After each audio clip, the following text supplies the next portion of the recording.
Guys, here with a new video for the channel. I hope you like it, and if you like it, don't forget to leave your powerful like Supreme God level, comment, and subscribe. Now without further ado, get comfortable. Let's begin. Millions of years ago, when the 18 universes still existed, the most powerful goddess of the 18 universes, the most powerful goddess of destruction, being also called the Megaversal Goddess, felt in love. All the gods, mortals, and even beings of great power can feel this feeling. The destructive goddess of the universe, 16 Surus, realized this. The goddess possessed incredible destructive power. Being the only goddess to beat up the great priest one day, said goddess was wandering all over the world of the 18 universes, where it would make a stop in Universe 7, to be more exact, on the planet Vegeta of the Saiyans. The goddess incredulously remained watching how these mortals fought arduously to increase their powers a little more. However, the goddess Cirrus was doing it much more frequently. I must stop observing the mortals of this universe. They're not problems that concern me. At that moment, the goddess, being caught off guard, an energy attack was directed towards her, since the Saiyans were training. However, before the attack hits her, Bardock would stand in front of her. Receiving that powerful attack, the goddess Cirrus was surprised how a Saiyan, without knowing her, gave his life for her. Why did you do it? The power was not going to make a scratch on me. I don't know, but I had the impulse to save you. Bardock would be knocked out. The Saiyans would approach and wanted to take him to a recovery machine. However, Cirrus would refuse, and she would take him to another place, curing him with his great power. When Bardock woke up, he would not recognize where he was. Where am I? What happened? I remember. How was that girl? Thank you very much for worrying about me, but I'm fine. Apparently all your wounds have been already healed. Bardock and the goddess established a connection from that day on, becoming closer and closer. That's right, they were having too many things in common. One day the goddess would scream, Bardock, where are you? Bardock, having heard Cirrus's cry, would go quickly, but his surprise was great when he saw that everything was fine. What the hell's wrong with you? Why are you screaming? Bardock, I'm pregnant. Bardock would be surprised. That's how she is, but she was very nervous. Well, what's wrong with you? I can't have children. This is against the rules. Rules? What are you talking about? Cirrus began to explain that she was a super destructive goddess. Bardock was shocked. However, both decided not to tell anyone, but what they did not know was that Zeno-sama was making a revolution against the 6 more gods. Powerful. That's right. He wanted to erase them. One day, Zeno-sama sent to call the 6 most powerful destroyer gods. I have a very bad premonition of all this. Cirrus, being a super goddess, she would make her son born much faster by staying together with Bardock. The child would have been born with the same physical appearance as his father. The only thing to notice was the color of his hair, which was white, and his ki could not be felt. The 6 supreme gods arrived at Zeno-sama's palace, where without warning, Zeno-sama gave a serious look. You are beings of great power. You break the balance of this entire multiverse, so I have no choice but to eliminate you. Each god was eliminated one by one. However, the goddess Cirrus was powerful enough to destroy Zeno-sama's barrier, teleporting to where Bardock was. What's wrong, Cyrus? You seem pale. The king of everything has tried to assassinate the 6 Megaversal gods. There's nothing we can do. At that moment, the boy named Kakarot, the name his father had given him, began to cry, shaking the 16 universes. The power of that newborn boy was so much that it even surpassed all the Megaversal gods together by uniting the blood of a Saiyan and a goddess, and it should be clarified that at the time of procreating, it Cirrus unleashed all of Bardock's powers. What the hell? Why is the whole kingdom at all shaking? Who is this overwhelming power? Surpass all gods with ease. The power that could be felt was similar to that of Cirrus, but with a warrior essence. All the universes seemed like they were going to be destroyed by just the pressure of that power. I'll sacrifice myself. If Zeno-sama discovers our son, he'll kill him because of the power that he overflows. If you do it, I'll do it too. We're in this together. Cirrus, with her great power, created a guardian. Maris, you have enough power and authority to care for and educate our son. Guide him on the path of good. Don't let anything bad happen to him. I trust you. Don't worry, God Cirrus-sama. Leave it to my hands. Cirrus and Bardock were quickly teleported to an inhospitable planet outside the 18 universes, where both began to increase their powers in an overwhelming way, overshadowing the power felt by the little Kakaroto. Their parents, knowing that they just had to attract attention, used a lot more power than their bodies were used to. That is the power of Cirrus, but she is accompanied by another great power. Who could that be? Zeno-sama, along with Daishaken and the other 12 gods of destruction, headed towards the inopportune planet. Well, so you're with the Saiyan, but you should know that they were stripped of the divine power millions of years ago. They can't do anything against us. Despite being at an absolute disadvantage, we will not allow ourselves to be exterminated so easily.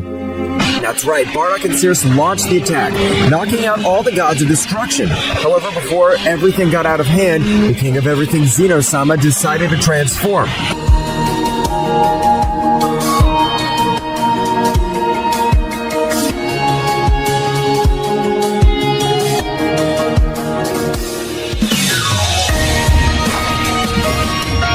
Daishaken would be having a very even battle against the same Bardock, while Cirrus was Zeno-sama. The clear difference was noticeable. However, this being a king of everything, he would use one of his techniques, being able to seriously injure her. This is your end. If at least it was easy to manipulate you, none of this would have happened. Zeno-sama had eliminated Cirrus by making her disappear, her soul not going to hell or paradise. At that moment, Zeno-sama would do the same with Bardock. You must train more, Dai. How can a simple Saiyan put you in these troubles? I understand, sir. I will train much harder. Daishaken would help all the gods that had fallen in battle. But what they did not know was that the true owner of the power that shook all the universes was still alive. Meanwhile, in another dimension, there were Maris and Kakarot, which at a very young age he was able to fly and master Divine Ki. Kakarot, I'm very proud of your success. Your parents must be very proud of you. Thank you very much, Maris, but I want to become much more powerful. One day, in one of his trainings, Kakarot wanted to exceed his limits. At a young age, he already mastered the Celestial Ultra Instinct. It was the Ultra Instinct, but it took it to a new level. However, he raised his power so much, being able to reach the Infinite Super Saiyan. That's right, Kakarot's power even made that whole dimension crack. Maris, with his great power, would seal said place, because if a little of that power was perceived, they would be in great trouble. Kakarot would have an intimidating appearance, but at any moment, he would fall out of action due to his excess power. I can't believe how this child has so much power. A few years have passed. Kakarot was already an adult, where he already dominated his power perfectly and wanted to know about his race. Maris, what happened to my race? Maris would begin to investigate with his staff. The Saiyan race is found in universes 6 and 7. In Universe 6, they became extinct due to an absurd war. And in Universe 7, the planet Vegeta was destroyed by a guy called Frieza. Are there any survivors? That's right. There are 3 survivors. Prince Vegeta, a Saiyan named Nappa, and Raditz, who is his half-brother. Kakarot would be surprised to learn that he had a half-brother. But I'm going to visit them. I want to know how much more about my origin. It's okay, Kakarot-sama. Just don't get any trouble, please. Don't worry, Maris. I know it's not time for revenge yet. I'll make the king bastards pay in full, but let them enjoy it while they can.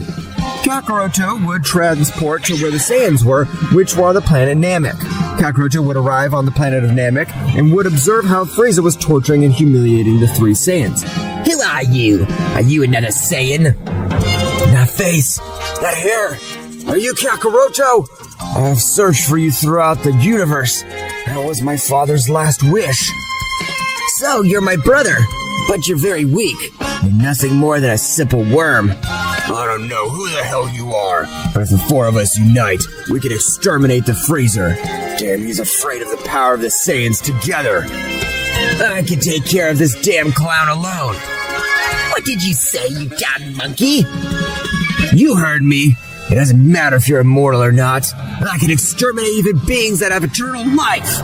Everyone was surprised, even Frieza. If you brag so much, let me fulfill that wish and then we'll see if you can finish me off. Okay, make your wish. Frieza would begin to torture a Namkin so that he would ask for Frieza's wish. However, Kakarot, being the son of a goddess, had enough knowledge. Kakarot would begin to speak in the Namkin language for the great dragon to appear. They have gathered the 7 Dragon Balls. What is your wish? I wish you make Frieza immortal. All the Saiyans began to tremble. Are you an idiot? How do you think of making that wish? Thank you, Dad Monkey. But now you're no use to me anymore. Die! Frieza would throw a large sphere of ki towards all the Saiyans. Kakarot would stand in front of everyone, and only with his aura would he be able to make all that attack disappear. Even if you didn't attack us, I was going to end your miserable life, because you destroyed my planet. Frieza, witnessing that this Saiyan was not so weak, decided to go into his last form. Frieza decided to go seriously against that Saiyan. However, his body warned him not to attack, but the evil Emperor would not pay attention to it, to the warnings that his body gave him. He had hit Kakarot with a strong blow to the face, which he did not even make him move an inch. Is that all? You really just wasted my time. Kakarot would take a single look when making Frieza unable to move. What the hell? How do you have so much power? Who are you? I'm the son of a Super Saiyan God Bardock and the Super Destroyer Goddess Cirrus. What? Are you the son of a destructive goddess? Now I understand why you're so powerful. It's time that you die! Total elimination! Kakarot had so much power that with just one look, he was able to eliminate any warrior. The Saiyans who had witnessed such power of Kakarot were surprised. These spheres are no use to me. I have to look for the Super Dragon Balls. But where are they? I know. I'll go to the whole kingdom to pay them a visit. Before the Saiyans could say anything, Kakarot would disappear from that place. That's right, Kakarot had reached the realm of everything. Kakarot had reached the king's palace of everything. Everyone who was in that palace felt like a new being had arrived. Who is the bastard that comes to my palace without authorization? We don't know, great king of everything, but today will be the day of his death. Go and bring that damned bastard before me. I will execute him myself. It won't be necessary. He has already arrived at this palace. At that moment, a guy appeared in front of all of them, surprising Zeno-sama and Daishinken. The guy who was with Cirrus 20 years ago. No, I'm wrong. That guy's ki was half god and half Saiyan. This guy's ki is completely the power of a god. Who the hell are you? What's more, what are you doing in my palace? That'll cost you your life. Zeno-sama could raise his hands with the intention of erasing son Kakarot. However, Kakarot would give a loud cry. I only came here to see if you could provide information about the Super Dragon Balls that fulfill any wish. This is impossible. It's like nothing. After surviving the attack to erase a king completely, who the hell is this guy? What has happened? How is it possible that he could have not erased it? No one could answer his question, where a little annoying Kakarot could raise his power a little. You are the most powerful beings in the kingdom of everything. At that moment, Kakarot would say to himself, no, they're not the most powerful. I can feel like they are 7 beings of even greater power. If they all attack me together, it'd be a problem. Mikoshin, Daikenshin, attack! Don't let that bastard live. Mikoshin and Daishinken launched into the attack, where at that moment, Kakarot seemed to not have moved. However, he dodged their attacks with surprising precision, and a strong blow would leave Daishinken very badly injured, on the contrary of Mikoshin, who wouldn't hit her. I can't believe that a goddess as powerful and beautiful as you followed the orders of this damn clown. Let's not fight, because if we do, our fist bumps will make those 7 beings of great power wake up. Both you and I will have a hard time, very bad. This guy has an ability to sense the key of another world. He has the ability to raise the gods of death that would have sealed in his place. Mikoshin decreased her ki. That's right, she felt that having a battle with that god was too risky. Who are you? Why can't I feel a bit of Kira's ki inside you? I'm the son of Saiyan god Bardock and the supreme goddess of destruction, Cirrus. Everyone was surprised what Kakarot said. If you know that Cirrus was the enemy of the gods because she is so powerful, by revealing to us that you are her son, you're digging your grave. If you think that for fear of you, I will deny my parents. You're very wrong. I know you killed them, but now that doesn't matter to me. What's more, do you want to fight me, Koshin? You know what our battle could bring. The spheres you speak of are scattered throughout the universes 6 and 7. Look for one of the destroyer gods of those universes and ask them to help you. No, damn it! That bastard wants the spheres to revive Cirrus. Zeno-sama would use his erase ability again, but again it would be in vain. Kakarot's power was much higher than the king of everything. Kakarot transported in front of Zeno-sama, taking him by the neck. I know my parents died because of you, but now I have the power to kill you whenever I want. If I don't do it now, it's because I don't like to. But you're not the most powerful being, and you're not capable of erasing everything either. What is around you? Kakarot giving him a big blow, leaving the king completely lying on the ground, very badly injured. Daishinka was going to attack when he observed how that guy had offended the great Zeno-sama, but Mikoshin, being the most powerful in that place, would stop him. Let him go! The power of that god is on another level. Even fighting together, I don't know if we could defeat him.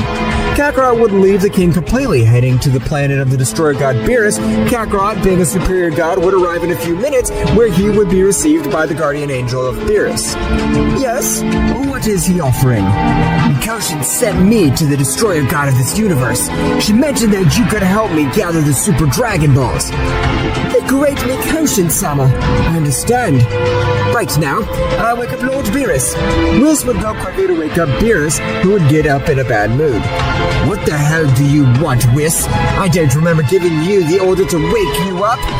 Beerus began to throw balls of energy all over the place. One of them went to Kakarot, who, with just his eyes, made it disintegrate. Beerus felt a surprising pressure on his neck. Kakarot, looking into his eyes with authority, would tell him, kneel before your superiors. Even more powerful pressure would fall on his body, which would not be able to move. What the hell is this? Why can't I move? Kakarot was approaching Beerus, which with each step raised his power a little, that even Whis was not able to move due to the pressure of a superior being. I'm the most powerful Saiyan god, and is that your way of treating me? I didn't know of the existence of such a power Saiyan god. Excuse me, my powerful god. Tell me, how can I help you? Kakarot would lessen all the killing pressure from him that was focused on both subjects. I want you to help me gather the Super Dragon Balls. The angel Mikoshin of the Kingdom of Everything said that you could help me. Meanwhile, at the Realm of All, chaos would start because Zeno-sama was not going to tolerate such behavior from a mortal. All of you, go and bring me the head of that damn Saiyan. We can't allow him to revive Cirrus. But Mikoshin would refuse, knowing the power that Kakarot had. Great Zeno-sama, we can't attack that god hastily. His power is on another level. Furious, Zeno-sama would try to erase Daishinkan, but at that moment, Mikoshin would make an energy field, causing his technique to fail. Mikoshin and Kakarot were one of the few who could avoid a king's technique completely. So, they are revealing themselves. Let's see what they can do with this. At that moment, an incredible dark power was felt throughout the entire Kingdom of Everything. Mikoshin would take Daishinkan and leave that palace at a surprising speed. That guy is crazy. How the hell does he think he's going to do with such a god of death? It cost us a lot to seal them. Sister, where are we going? To Universe 7. We must ally with Kakarot. Going back to the planet of Beerus, Kakarot would get serious. I didn't think you'd be so stupid, Mikoshin. Even if you come with a Daishaken clown, he wouldn't be able to defeat me. Whis and Beerus were surprised to hear how the Saiyan expressed himself about the most powerful beings in the Kingdom of Everything. Great Kakarot is correct. His power is immense, but against Daishaken, Zeno-sama, and Mikoshin, he still lacks much more power to face them. Kakarot would start laughing. A few moments ago, I just came from the Kingdom of Everything, beating up the weakling Daishaken, along with that dwarf of the King of Everything. Whis and Beerus were surprised by what Kakarot said. I can't believe it! Such a powerful god in my humble planet. At that moment, Mikoshin would arrive along with Daishaken. I never thought that it would be so stupid, Mikoshin. I'm going to kill you! We are not here to fight. The king has completely gone mad. He could not tolerate your bad behavior and has decided to invoke one of the gods of death. So I couldn't live with his failure. I see. No, Kakaroto, this is bad. In the past, even the Supreme Gods found it difficult to fight with them. Even your mother, Cirrus. With his mother being Cirrus and his father Saiyan, because of that, has so much power. He has Saiyan power and destructive power. So the union of both beings creates a powerful warrior enough to have the power to even humiliate a king altogether. In the realm of everything, a subject had appeared. Finally, fresh air. So long. I have already fulfilled a part of my deal. Now I want you to finish with that Saiyan and the traitors of Daishaken and Mikoshin. My guardians will also go with you. Yeah, it's not necessary, but it's okay. I'll finish off those damned. I won't leave a trace of them. Especially the Mikoshin bastards since millions of years ago because of her damn fault I'll seal. Akuma along with his guardians were heading across the universe at incredible speed, arriving in a very short time. So, here are all the damned ones that I have to eliminate. Kuma would fix his gaze on the Saiyan. You cursed have the essence of the cursed Cirrus, she together with the cursed Mikoshin were able to seal me, but I would be like them to be here now. My power has increased, I'll tear them both to pieces together. Very bad comment, Akuma. Kakarot at incredible speed gave him a powerful Akuma blow that would make him spit out blood. Priests have already offended the king a lot. It would be best for them to give up their lives without resisting, so they will have a great life in the angelic kingdom. If you are so faithful and loyal to that damn selfish dwarf, go to the angelic king in our place. We do not want to do it. That's right, Mikoshin ended the lives of both guardians in a few minutes. Mikoshin-sama is amazing, but eliminating the guardians will arouse the wrath of the three ultimate guardians. I'm glad to have that goddess on my side. How fierce she is. Kakarot and Akuma would continue exchanging multiple blows. That's right, neither of them looked outmatched, so there was no clear winner to be seen. At that moment, Akuma gave Kakarot a strong blow, which stopped him with one hand. I hope this planet is resilient and doesn't explode under my power, although it's not my problem. It is a small planet, but it's very resistant. Kakarot began to increase his power in an incredible way, making the entire universe 7 shape for such incredible power. Akuma was a bit surprised by the power the guy emanated. Who are you?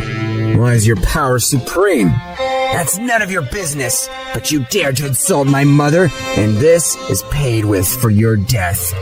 Kakarot began to slaughter the god of death Akuma, who was no longer a match for Kakarot. I can't believe the power he really has is being practically infinite power. It seems that his power has no limit. It's impossible. I can't believe what I'm seeing.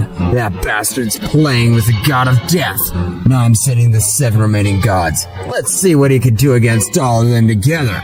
Zeno-sama would begin to make a deal with the gods of death, returning to the planet of Beerus. Kakarot had tired of humiliating the god Akuma. I'll give you a quick death. Kakarot looked at the god, and he started to scream. That's right, Kakarot had disintegrated him. Kakarot, you're so very powerful. I didn't think you could beat him so easily. But at that moment, if a tremor shook all of the universe, and even the planet of Beerus that was very resistant, being to be destroyed by such bestial power that was approaching. The powerful planet of the destroyer god Beerus was being destroyed due to a power that even made all the destroyer gods tremble. The only ones who could stand up were Mikoshin and Kakarot. Being the most powerful, they could withstand a little more pressure. However, after a few minutes, Mikoshin would also fall to his knees. Kakarot, realizing this, would create a powerful energy field, making everyone else recover a little. Get away from here! It is best to go to a place that you consider safe, since the battle that is coming. I don't know if I'm going to be able to win. Aren't you afraid? Now we can escape! Don't stay to die! Fear is something normal. From what I can feel, it is the being that is approaching, the leader of the gods of death, since he has a power that is difficult to understand. At that moment, a sphere of ki was heading towards all of them with incredible speed. But Kakarot would face that great attack, and with a powerful blow, he would disintegrate it. Apparently, you're very anxious to die, damn. Come, and I'll make you feel the true insect terror. Apparently, a Saiyan thinks he's capable of facing me. Don't make me laugh. They won't be able to scratch me even if they all unite against me. So that's what you think. Let's see what you think of this! Kakarot began to increase his power in an overwhelming way, managing to transform into the powerful Phase 3 Ultra Instinct. The power that this gave off made the entire multiverse tremble. Kakarot, without saying a word, would launch it to the attack. At that moment, with the clash of their fists, the planet of Beerus would explode to pieces. The planet of the God of Destruction did not support a single impact from those two guys. Tsukuyomi would give a powerful blow to Kakarot, making him spit blood. However, Kakarot would not be left behind. You have great power in your punches, but I'm not a failure. Divine Punishing Punch! A strong blow would hit him in the face of the god, making him fall in front of the barrier where Mikoshin and the others were safe. At the moment they exchanged glances, Mikoshin and Daishoken were surprised. His sister, the god of death, is Saikumi, our older brother. But what happened to him because he has all those wounds on his face? I don't know, but apparently the power of a god of death is disintegrating him from afar. The god who loved life became a god of death. I can't believe this. So, you're also the brother of Mikoshin and Daishoken's bastard, but your ki is absolute evil. What happened to you? I don't remember my past that much, but I used to call those two scumbags brothers. Must end all family ties since those only make me pathetic. Tsukuyomi launched himself towards the barrier, giving it a strong blow. However, he would not be able to cross it. The barrier had a large part of the power of Kakarot. Witnessing this, he would stand in front of it, since his barrier achieved withstand the attack. However, it had decreased to 75% of its hardiness. Kakarot and Tsukuyomi began to exchange blows at an extremely incredible speed. The power that Tsukuyomi displayed was incredible. Kakarot, the Saiyan, who was born with the transformation of the Super Saiyan Infinity, was not far behind in the same way. He did not use said transformation because his energy drain was immense, and he could only access it for 25 seconds. From one moment to the next, Tsukuyomi began to take the lead in the battle, giving very good blows to Kakarot, which would fall to the ground very badly injured. He was seriously injured. At that moment, his whole body began to release smoke. Due to that, he was regenerating at an incredible speed. What the hell? He's never been hurt. What the hell am I? Why am I the only Saiyan with this incredible power? Apparently you have an excellent regeneration, but said regeneration must have a limit. You'll be my punching bag until I get bored. That's right, Tsukuyomi began to take the battle much more seriously, being able to give Kakarot some good blows because his speed would have multiplied 100 times. At that moment, Mikoshin would gather his courage by leaving the barrier that Kakarot had put. Mikoshin would increase his power to the limit by launching himself to attack. However, this was thrown to the ground only with the pressure of Tsukuyomi's ki. What are you supposed to do, rubbish? Your power is not even close to comparing to mine, so you better stay away from this place. On second thought, I better kill you now. Tsukuyomi would teleport in front of Mikoshin and charged a powerful blow, with which he intended to end the angel's life. However, at that precise moment, Kakarot would stand in front of him, receiving such a brutal blow, Kakarot would spit out blood. What have you done? Why did you let him kill me? I promised to protect you, and I'll keep my word. Now you go away from here! Tsukuyomi, the god who refused to destroy a planet because there were innocent beings. Tell me, what happened to you? We thought you were dead. As you can see, I never died. You, the beings I love the most and for whom I gave my life, left me with the gods of death. At that moment, Daishinkan would get into the conversation. We never abandoned you, brother, but we thought you were dead. Both Mikoshin and Sirius and I were facing the rest of the gods of death. We couldn't do anything. Now I don't care about his excuses. The only thing I know is that thanks to that, I was able to surpass all my powers, since I've mastered all the negative power of a god of death. Tsukuyomi increased his power even more. This time, the 12 universes were shaking, and planets in all of them were being destroyed by the simple pressure of his ki. There's no point in trying to reason with him. Apparently, he has a very blurry past, or someone is controlling him. Tsukuyomi launched to the attack, which Kakarot would stop him, realizing, again, a great battle, the power of both would remain very even. Kakarot, possessing the cells of the supreme god Sirius, he was counting on his regeneration. Sirius was a goddess who had 3 hearts, for which reason her regeneration made her seem like an immortal being, and by having a son with a Saiyan, Kakarot would always have Zenkais in battle. However, the damage that Kakarot was receiving was so much that even the healing he was about to reach his limit, Kakarot was very worn out. I have no choice. I must use that transformation. But if I don't finish it in the 25 seconds, this will be the end of us. Kakarot with all his power would hit Tsukuyomi, which would send him flying hundreds of meters through that space. Kakarot would use his teleportation quickly, arriving with Mikoshin. Mikoshin, I'll do whatever it takes to stop this guy, but promise me that you'll revive my parents. That's all I'm asking you. But Kakarot, you can escape with us. Come, I beg you, please. No, Mikoshin, I'll be the bait. Take it for granted, Kakarot-sama. We'll make sure that the super god destroyer Sirius-sama and the god Saiyan come back to life. I thank you, priest. Now I can use all my power. Kakarot began to increase his power, causing lightning to fall all around him.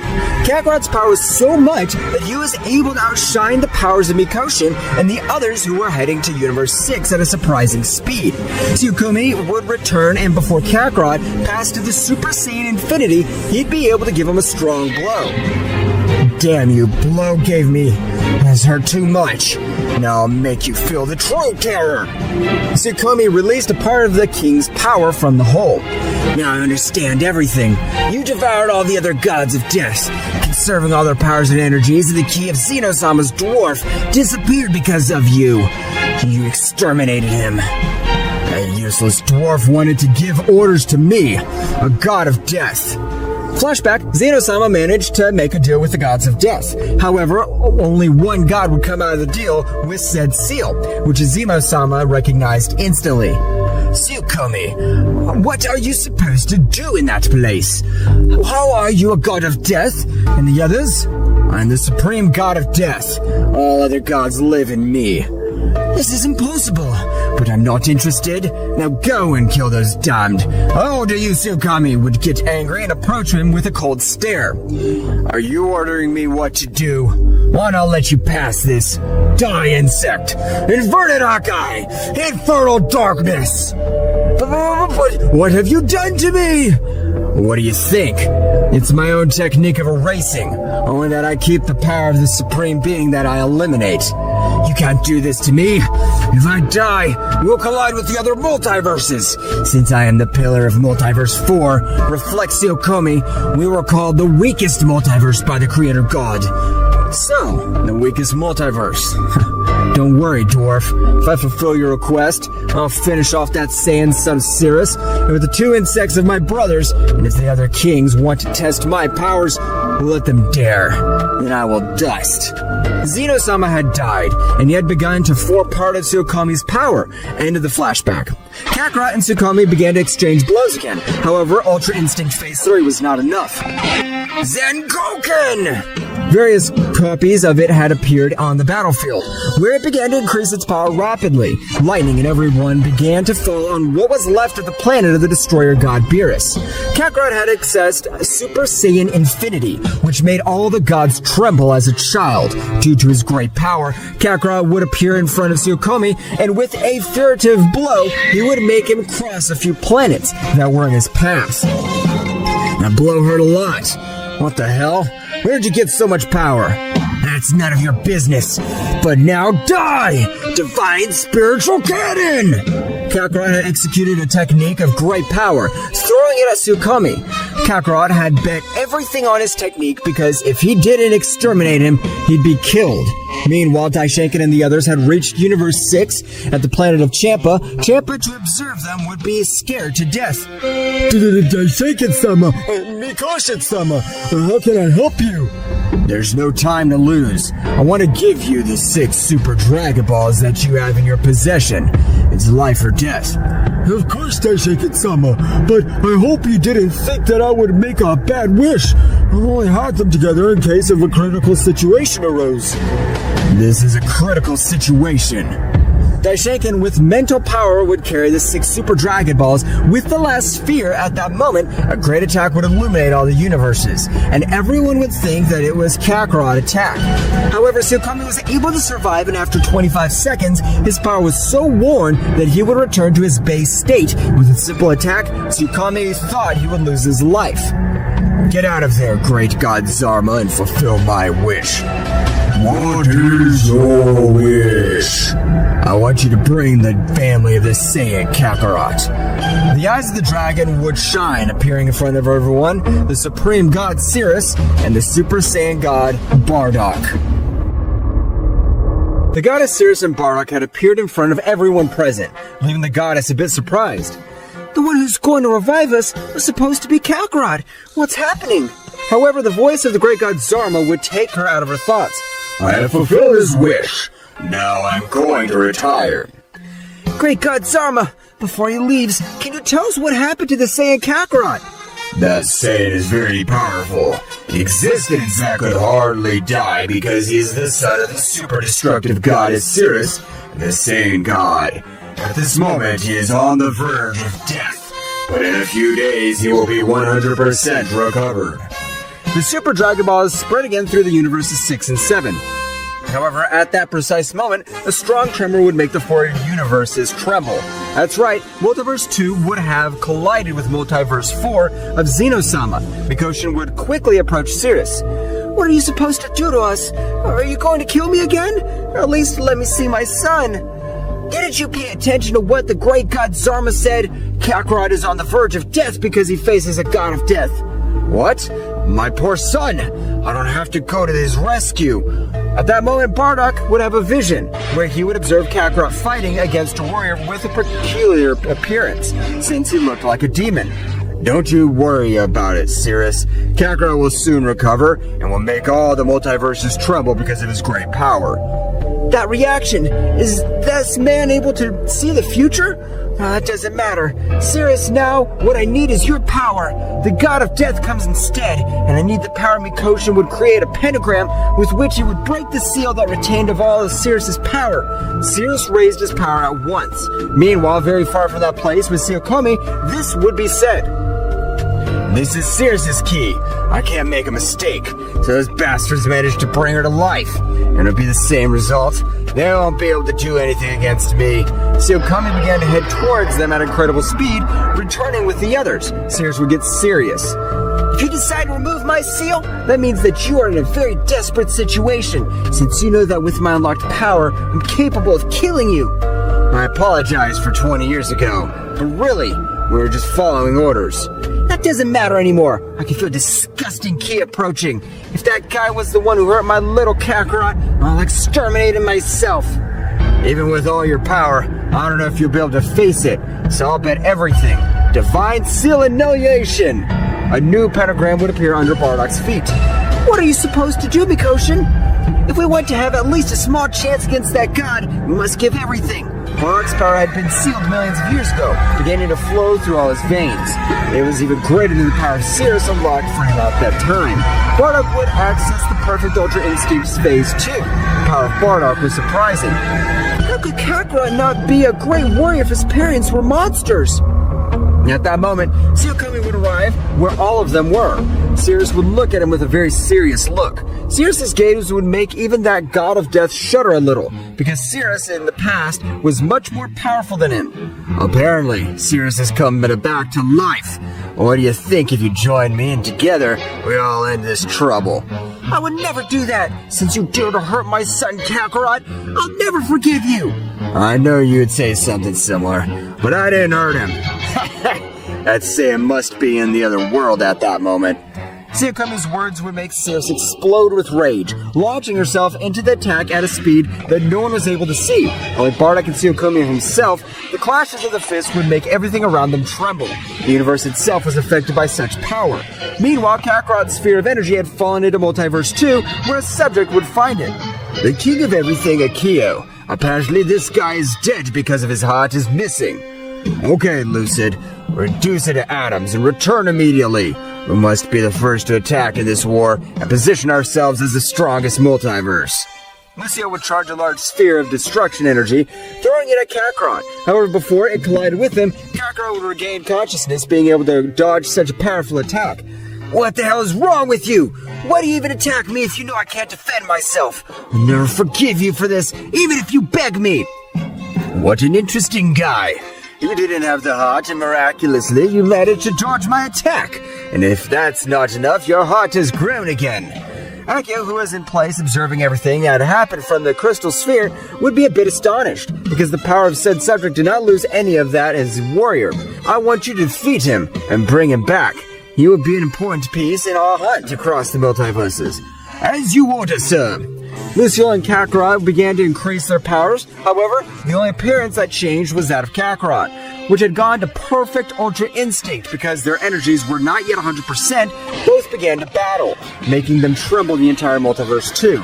Meanwhile, in the place of the entire Multiverse 3 was the queen of the entire TOW, who was a bit upset because Akio had already started her conquest. Damn, Akio has already sent his warrior to end some multiverse. Apparently, he's the only king of everything who wants war and everything to show everyone that he is the strongest multiverse. Damn, Zeno-sama, this is all your fault. When he died, the imbalance was lost. Returning to Multiverse 2, both warriors were very even, making use of a large part of their powers. However, it could be clearly seen how Lucio was the only one playing with Kakarot, which landed death attacks because of him. This was not a game. At that moment, Lucio was able to give him a powerful blow, which would make him fall to the ground almost unconscious. Kakarot could not move. However, at that moment, he observed in his mind a being identical to him. I didn't think they'd defeat you, my son. You were born with a power that even made kings tremble. Watch this. Bardock would go to a transformation never seen before by Kakarot. This is Super Saiyan kills gods, or destroyer of kings. Kakarot would never have seen his father, however, the similarity was too much. So you're my father. Apparently, Mikoshin, if I manage to bring them to life, I thank you, Dad, for this transformation. I'll not die. I trust you, son. Kakarot would come to his senses, beginning to fight with the demon named Lucio. However, at that moment, Kakarot began to increase his power in an incredible way. That's right, Kakarot would manage to become the Super Saiyan Kills God, but he would call it Super Saiyan Purple because his hair, as well as his aura, which would turn purple. However, he was much more powerful than the Super Saiyan Phase 3 Ultra Instinct, but he will still be below the Super Saiyan Infinity. So you hid your much more power. Let's see what you can do now. However, from that moment to the next, Lucio received injuries all over his body from him falling to the ground very badly injured. He had been hit to such an extent that he was even bleeding too much. Lucio, are you alright? You must use all your power if you want to defeat him. Who the hell is that guy? No, don't defeat him. Eliminate him. We'll see how we conquer the other multiverses.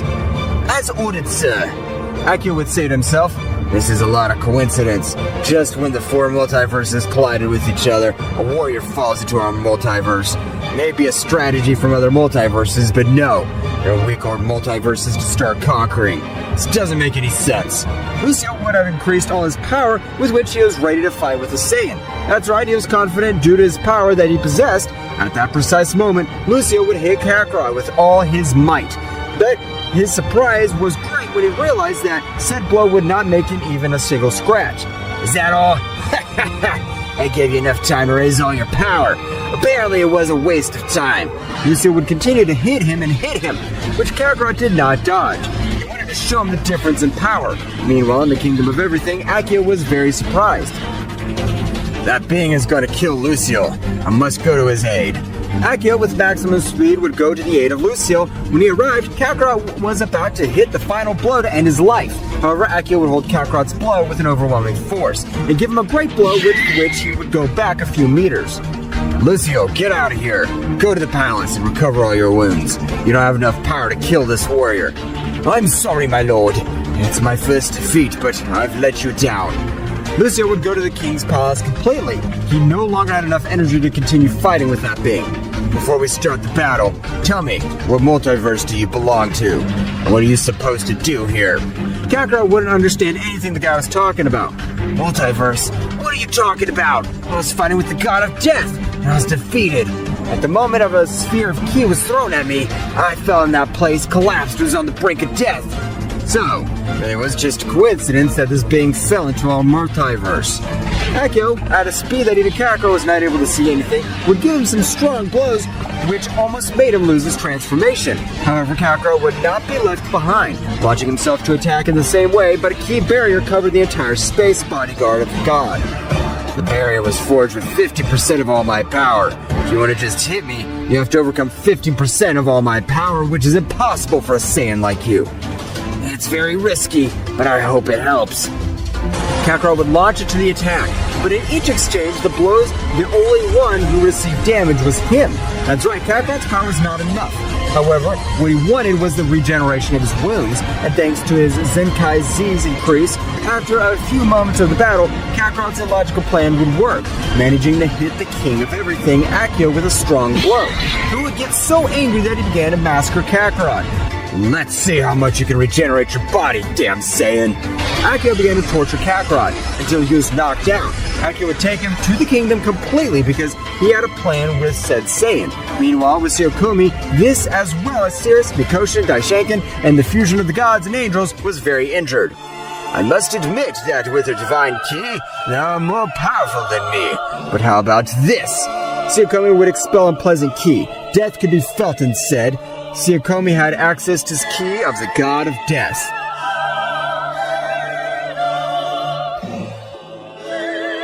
Tsuyokomi began to expel unpleasant and disgusting ki from his entire body. The power that it gave off was disgusting since it could feel like it had killed hundreds of thousands of living beings. How can you be so proud to possess that Tsuyokomi ki? You are an admirable being. Now the only thing you give me is contempt. This is the power of a god of death. I hope and you are prepared to die. You're correct with my divine ki. I'm not an opponent for you. But let's see if you are now able to face me. At that moment, Tsuyokomi began to fight for everyone at once. That's right, his power was so much that he had no difficulty doing it. However, at that precise moment, Bardock would step forward. I hope you don't mind. Now I'll join the battle also. No matter. The insects that come together, their efforts will be in vain. Even I hadn't even noticed your presence being so weak. I had much more important matter to worry about insects like you. Annoyed, Tsuyokomi would dodge those he was fighting with, and at maximum speed he thought of giving Bardock a powerful blow. But he'd be surprised because Bardock had the power to stop the blow centimeters from touching his face. How can an insect be able to withstand a blow from me? You're not fighting with any fans. You're fighting with the god Saiyan. Kakarot, that's why he's so powerful, both because of his father and his mother. From both genetics, he draws incredible power. This can't be possible. I was much more powerful than Bardock. Bardock would give him a great blow, sending him flying a few meters, and he'd stand on the other side of the gods. Although I hate to admit it, I don't have the power to defeat him alone, so I'll need your help. At that moment, a battle would decide the fate of the multiverses. 4 would begin. However, despite these having greater allies, the god Tsukuyomi could do the unimaginable. He was capable of fighting against all of them. In turn, without, however, it was taking him a long time to do it. Meanwhile, returning to Multiverse 2, the king of everything Akio would have taken Kakarot to his palace, throwing him where Lucille was. What am I supposed to do with it, my lord? Immerse him in demonic blood. He'll be a great ally for our conquest. At that moment that Akio was about to be submerged, Kakarot ejected an unimaginable power causing hundreds of planets to be pulverized. Kakarot had gone to Super Saiyan Infinity.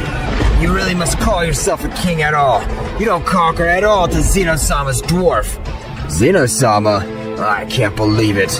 You're the weakest multiverse. So it was you who killed him. It wasn't me. It was the god of death. But that doesn't matter. I'll finish you off in this damn place. Kakarot, at an extremely incredible speed, gave him a great blow that even the second most powerful god, Akio, felt pain. Akio, feeling so much pain, he could not contain himself and would launch a strong blow that would break his neck. I can't believe that simple blow from a pathetic Saiyan had caused me so much pain. I won't forgive you. Today will be the day of your death, or not. You really will be a faithful servant. Akio would be surprised to witness how the Saiyan would stand up despite a great blow, and this would make his neck return to normal. This was thanks to his great regeneration. That blow almost knocked me out. Can't believe the power of this guy. It's been over 1,500 years since I've unleashed 45% of all my power, but apparently I want to beat you. I have no choice but to do so. Akio began to increase his power in an unreal way. The power that he released was spreading through the 4 multiverses, even reaching the multiverse where everyone was fighting. Whose overwhelming power is it? I feel more pressure of his ki crush me. Tsukuyomi would also be a bit surprised, however he didn't notice it. How low the super goddess of destruction Sirius has fallen. Are you afraid of that pathetic divine power? But at that moment, Sirius would send him flying with a strong blow. I swear I'll kill you, insect. Meanwhile, in Multiverse 3 with the Queen of Everything Tawa, she had felt the battle that said Saiyan had with the Demon of Multiverse 2 since the past Akio had already sent his maniac fighter to finish off beings of great can. This would be incredible to stop. We must unite with Ryoma to be able to beat Akio. But at that moment, Tawa would also feel the incredible battle that was taking place through Multiverses 4, being a little surprised, since the level was incredible and her power was far from even comparing to the power of Zeno-sama had. Very great powers are fighting in the multiverses of Zeno-sama. I believe that battle. What I know is that one of the that was present of the death of Zeno-sama. Because of him, we're involved in this problem. I'll kill him. Tawa began to go to Multiverse 4 at a surprising speed. It wouldn't take her long to arrive, being able to observe how the fusion of angels, the fusion of a god and an angel, and the most incredible guardians of everything in the Saiyan fighting against a being that gave off a disgusting aura. At that moment, Sirius would give Tsukuyomi a powerful blow, sending him flying. However, no matter how much they hurt him, he came back, and came back with much more desire to fight. The power of the gods of death was regenerating him. Sirius would arrive with Tawa. Who are you? I can feel a quality of your aura. My name is Tawa, and I am the queen of everything of the Multiverse 3. All the multiverses collapsed due to the death of Zeno-sama. We know, and that guy in front of you is responsible for the death of Zeno-sama. A furious Tawa would lunge at him, but unlike the others, Tawa's blows were so brutal that they would make even a god of death's power be a bit overwhelmed. Who the fuck are you? Now, I'll not forgive you. I'll use 75% of the power of the gods of death. Everyone was surprised to think that he was already using his full power. At that precise moment, universes of different multiverses trembled with such bestial power. Your ki is disgusting and disgusting. Right now, I will end your life. Tsukuyomi, when he finished increasing his power, would launch himself into the Queen of all, Tawa, giving a great battle. However, when they exchanged blows, Tawa would communicate with everyone mentally. The Saiyan subject, I can feel that he is the most powerful of all. Charge your most powerful attack. I'll hold him, and then we can kill this subject. Please don't kill him. He's my dear brother. he was just a victim of the gods of death. Sears would leave Mikoshin out of action alongside Daishenkin. Tao would continue to have a great battle with Tsuyokomi. However, the more he continued, the more he would take the lead with Tsuyokomi. He was getting used to the Queen's style completely, and from one moment to the next, he was able to give him the first effective blow, sending to a planet, causing it to be destroyed with the impact. Tao would get up, and at great speed, he would connect a great blow. I have no alternative. Heavenly Cut Key Destruction! An energy sword was about to hit Tsuyokomi's heart. However, he was able to move a few centimeters, being able to dodge such a powerful blow. But the attack still had caused him too much pain. A scream would resound through the multiverse. Ha! Curse your key sword! You damaged several veins that connected with my death energy. Now I only have Divine Key left. Tsuyokomi would pass to his Divine Key. However, in the same way, his key was worn, and Bardock had already finished forming his incredible attack. At that moment, Bardock would launch into an opposing attack, which Tsuyokomi was about to dodge. Absolute Divine Paralysis! Tsuyokomi would stay in the same place, being hit by such power, going out all over the universe. Bardock would retransform, but when everyone thought that everything was over, a key that even exceeded that of a god of death would appear. The castles of all the kings were shaking. Some of them were even destroyed, except for the castle of Multiverse 1. This is impressive. Who gives off so much power? This power is so much that even a single blow would be able to finish off all kings, except for the second most powerful. This can't be. Apparently Kakarot has fallen into the path of evil. Our son Bardock. Now what will we do? Tao would remain the Saiyan that he was facing off against, the Demon of Multiverse 2. This cannot be true. That Saiyan's power was great, but not that much. Now he is at the level of a king of everything. No matter how much he changes his ki or becomes aggressive, he's my son, and I can recognize him in one way or another. At that moment, Mikoshin would wake up, realizing that his sister Tsuyokomi was no longer in that place. They really have murdered my brother. I can't believe it, you Cirrus. You knew that he was a good god. But tell me, if Kakarot became an evil being, would you also murder him? Cirrus would be speechless, because she would not be able to end the life of her own son. However, Bardock was much more thoughtful and was not intimidated by these types of comments. If he decided to join the wrong side, we'll beat him up. I'm afraid that will be incredible. If beings like us approach said subject, his aura would be able to reduce us to atoms. Returning to Multiverse 2, Akio managed to defeat Kakarot using 45% of all his power, and this with a strong blow sent Kakarot to the Sea of Demonic Blood, which had the purpose of obeying everything commanded by the King of Everything of Multiverse 2, and release all the hidden power that its bearer possesses. At the moment of leaving, Kakarot had come out with an intimidating look. That's right. His hair was red like blood, just like his eyes, and the power he gave off was so much that it made everyone rumble. The multiverses at the time of this, leaving there was no one in the palace because the god of death Tsuyokomi had fallen on the planet close to that of Multiverse 2, and Akio together with Lucille went to see who it was. This guy is on the verge of death, but I can feel a great Lucille power. Just take him to the demonic sea. As ordered, sir. By the time Lucio was about to leave, an incredible pressure had appeared in that entire place, leaving even Akio surprised. Whose power is this? I can feel him at my back. Akio would launch a powerful blow only to watch as this guy would have defeated would parry his blow with a single finger. Sir, excuse me if I scared you. I didn't mean to, but I must thank you for all this power. Look how strong I am. Kakarot would expel part of his power, making everything around him tremble. It was no longer just full multiverses, but he would make the entire Omniverse tremble.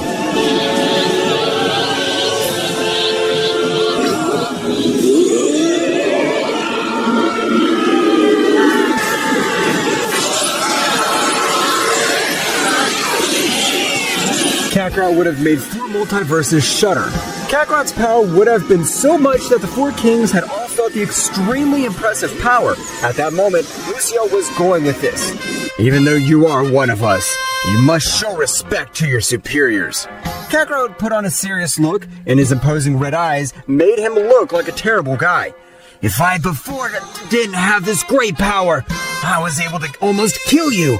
Don't speak to me in that tone again, or next time there won't even be ashes of you left. Kakarot released an even more surprising pressure, which would make Lucio drop to his knees, and he wouldn't breathe. Even Akio would be a little nervous, however, a moment later he would laugh out loud. I can tell that your power is extremely incredible. You're almost at my level. If I didn't trust the demonic source, I would kill you right now. Now I don't think he's capable of defeating me, but don't worry, my power is only to protect you, Akio-sama. This guy is the god of death that I told you I had faced. His power surpasses even Lucio. If you cure him, we'll have a great ally. Don't ever refer to me again. Lucio did not finish his sentence since Kakarot would return to observe him with a murderous look. I don't give third chances next time. I'll kill you! Akio would be a little surprised because according to Kakarot, he already had enough power to defeat him. Returning to Multiverse 7, Bardock was talking with the Queen of Everything Tawa. What are we supposed to do now? We don't have enough power to defeat Kakarot. We must go as fast as possible with the King of Everything of this multiverse, and since he is the only capable being of facing the Saiyan Kakarot and Akio. Okay, we'll go with you. Everyone present would leave the place, flying at a great speed to Multiverse 1. Returned to the palace of all Akio, he would throw Tsuyokomi into the demonic source, which would also raise his power in an amazing way. His power would have elevated inordinately. However, it was still below the power of Kakarot. Why didn't my power rise higher? I'm a god. How is it possible that the source has given a greater power to a mere Saiyan? The power of the source is not giving you unlimited power. All it does is unlock your hidden power. In other words, it speeds up that process, which means that in a few years, Kakarot's going to get that monstrous power. Tsuyokomi would be a little annoyed and scared at the same time, but the voice of his king would take them out of their thoughts. We are really. Today, we'll stop being Multiverse 2. I hope you're ready to face the multiverse. Everyone would nod. The King of Everything with the dimensional portal would reach Multiverse 1 in a few seconds. When he arrived, a very beautiful girl was at the door, like the High Priestess. Long time no see, Naomi. I hope you're both ready, since today, his reign ends here. That will be impossible for you. None of you have enough power to face the powerful King of Everything, Ryoma. I want to see that. Get out of there, Ryoma. Come and show your face. At that moment, a pressure would fall all over that place. The powerful Ryoma was getting closer, and with just his pressure, everyone present would know that he was a being of great power. Long time no see here. Why don't you come to my castle and have a tea? Stop playing games, damn. We're here to be the most powerful beings in the multiverse, and this time, we'll succeed. You continue with what you did 1,500 years ago. You don't have enough power to defeat me. It's not your fault that the Creator God created me with so much power. If you don't come in a good way, better get out of my multiverse before I give you one beating. That's what annoys me about you, damn. You underestimate us. You think that we're not a match for you. However, at that precise moment, Akio would launch himself against Ryoma, starting a great battle, which seemed even. Tsuyokomi, having not raised his power as much, had a hard time keeping up with them. It's amazing how Akio-sama is at the level of that King of Everything. No, that guy will kill Akio, because he's putting pressure on him with his defense, and while Akio-sama attacks, the more ki wears out, while that guy's ki hasn't diminished at all. Lucio at the moment would attack Naomi. However, with a few blows, she would leave him on the verge of death and very badly injured. The most powerful demon in the multiverse, too, was defeated in approximately 30 seconds. You're nothing more than simple fans. You better go before you die. You're not being serious. You haven't tested my power yet. Kakarot would launch into an attack, beginning to exchange a few blows with the priestess. Returning to the confrontation of Akio and Ryoma, both seemed evenly matched. However, Akio was not being able to dodge a furtive blow, which would send him to the ground. Ryoma would notice that his wife was facing a Saiyan and had already defeated a demon. This won't end well for you here. You've already lost one of your allies. They won't be able to do anything against me. I hope that woman was power enough to face Kakarot, or else she'll inevitably die. Akio, you better than anyone know the overwhelming power of Naomi. She will not be defeated by a simp. At that moment, Naomi would pass through the middle of both of them. Naomi had been sent flying with a strong blow, drawing back some blood from her. Kakarot was approaching at incredible speed to continue her attack. However, Ryoma would teleport, and with a serious look, I would tell him, "If you hit Naomi again, this time I'll end your miserable life." Thanks, Kakarot. You were able to see this damn Furious, the king of everything who doesn't care. He has a weakness, and it's that damn Kakarot. Kill her. Ryoma, at that precise moment, would throw a sphere of ki into Akio's heart, where before it hits, Kakarot would stand in front of him receiving the attack. However, it would cost nothing to regenerate his body. Apparently, I was about to die, and I wasn't able to realize it. Thanks, Kakarot. You are much more powerful than Akio. Why do you hold back and not use all your power?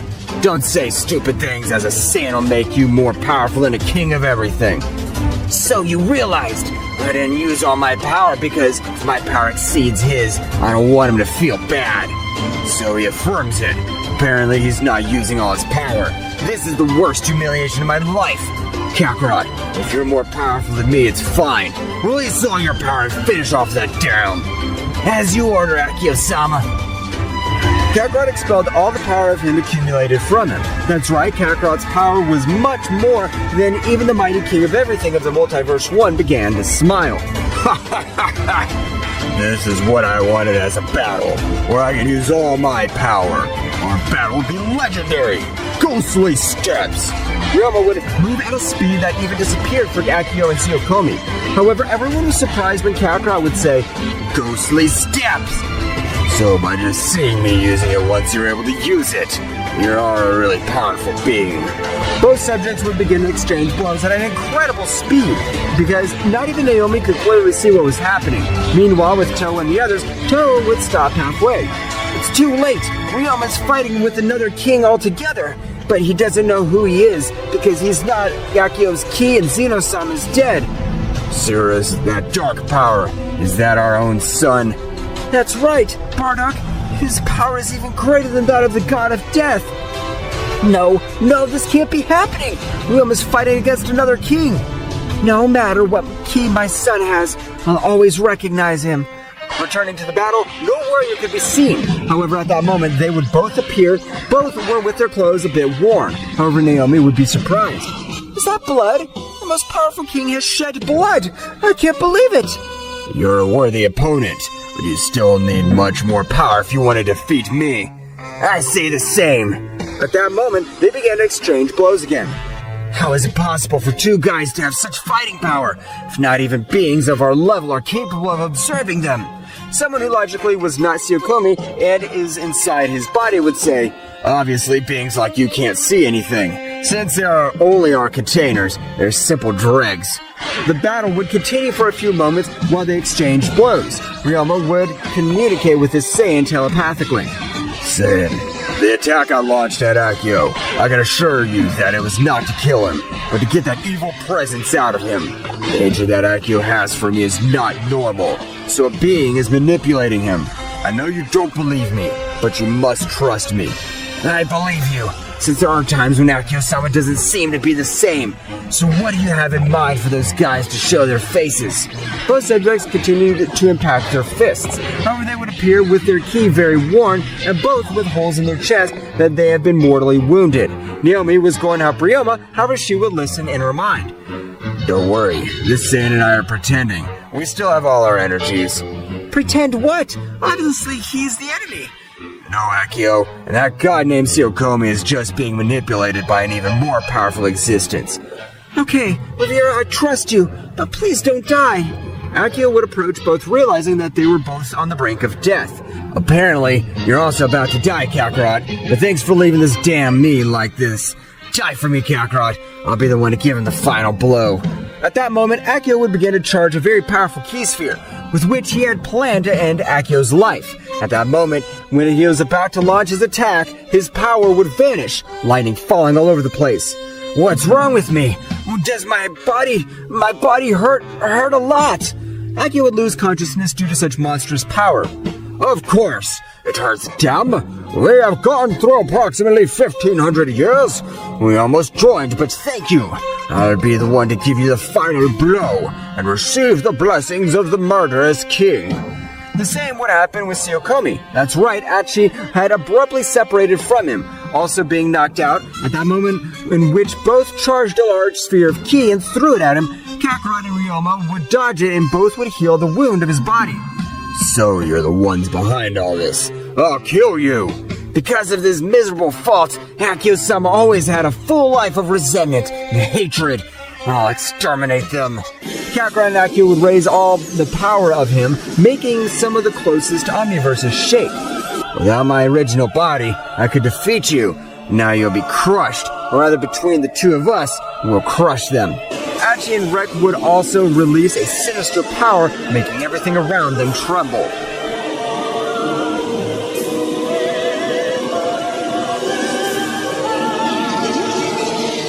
The two gods of death that were in the body of Tsuyokomi and Eiko finally had given the face. That's right, both to realize that Kakarot and the most powerful god Ryoma to be the ones to give the coup de grace. I can't believe it! Really, what Ryo-sama said was the right thing to do. Two beings with much more power than the kings themselves were in his body. I can't forgive them either. Because of them, Akio-sama always sought revenge. Now, I'll annihilate them. I want to see you try it, dirty mortal. Goku at that moment would throw himself against Akachi, while Ryoma would begin to exchange blows with Ryuk. The battle seemed very even. However, the battle of that four subjects released was incredible. At that moment, Akio managed to regain consciousness and he was furious to know that he was used. I swear I'll kill you, damn it! Akio would start to charge a great energy attack with the intention of throwing it to the beings in front of him. However, at that precise moment, Naomi would approach him. Stop, Akio! With the power you have, you'll only make a fool of yourself. Your power's far away from Ryoma-sama and that Saiyan named Kakarot. Don't tell me what to do. You were used by one of them. I know how you must feel, but you better get your powers back so you can be more use. I'll help you. At that moment, Naomi would create a large sphere of energy, which would enclose Roma, making him recover his powers little by little. That's right, in that energy field, you could feel a quality energy flowing all around him. Meanwhile, with Bardock and Cyrus, both of them were traveling to the multisphere. Both were traveling to Multiverse 1 with the Queen of Everything, Tawa. However, before reaching the Palace of the Kingdom of Everything, a strong explosion would blow everything to pieces. That's right, the power of one of his fists had made this palace of the most powerful king of everything explode into pieces. That is amazing! And never in the history of the 6 multiverses had there never been a fight like this before. That power you feel is Kakarot's. I can't be wrong. He has immense power. He has divine blood and Saiyan blood in his veins. It's not the time to be proud of Kakarot. It's true that he has immense power, but if he becomes evil, he'll finish us all off. I don't think so. Since the Ryoma and Kakarot are teaming up, as far as I can tell, they are fighting with 2 other beings of great power. That's the key of my dear brother Tsuyokomi. Indeed, it seems that 2 guys were staying in the body of the so-called Angel of Death Tsuyokomi and Akio. That means that the real enemies are those 2 guys that my son Kakarot's fighting with, and the other guy named Roma. That's right! You're correct! Back to the battle, the 4 beings were fighting all over the outer space. However, the gods of death seemed to have the advantage in the battle. Damn, that damn worm's too fast. I never thought anyone could surpass my divine ghostly steps. What happened, Ryoma? Did you run out of energy? I have plenty of energy, but you better run away. Because with that speed, I doubt anyone will be able to catch up with you. Your provocations don't work with me, so that'll be useless. Damn it. If he doesn't lose control, I won't have any chance. Since his speed overwhelms me, I have no choice but to give it my all. Ryoma would attack again with much more speed than before, but nothing was effective. Meanwhile, with the combat between Kakarot and Akachi, Goku, no matter how many hits he gave him, Akachi's armor received all the damage without any problem. If this continues like this, I'll lose. It doesn't matter that I have accelerated healing. It's finishing me off little by little. Kakarot and Akachi would continue their battle for a few more moments. At one point in the battle, Kakarot and Ryoma were cornered and both collided back to back. Are you having trouble with your battle, Ryoma? I should be asking you. I'm the king of all that is most powerful. There's no rival worthy of my power. With me, you don't have to pretend. I see how that guy with his speed's putting you in trouble. Do you think we could change opponents? Do you think you can finish the subject that even I wasn't able to beat? Are you underestimating my power, you fucking maggot? Of course not, because I respect your power, and I know that only you could finish with that armor.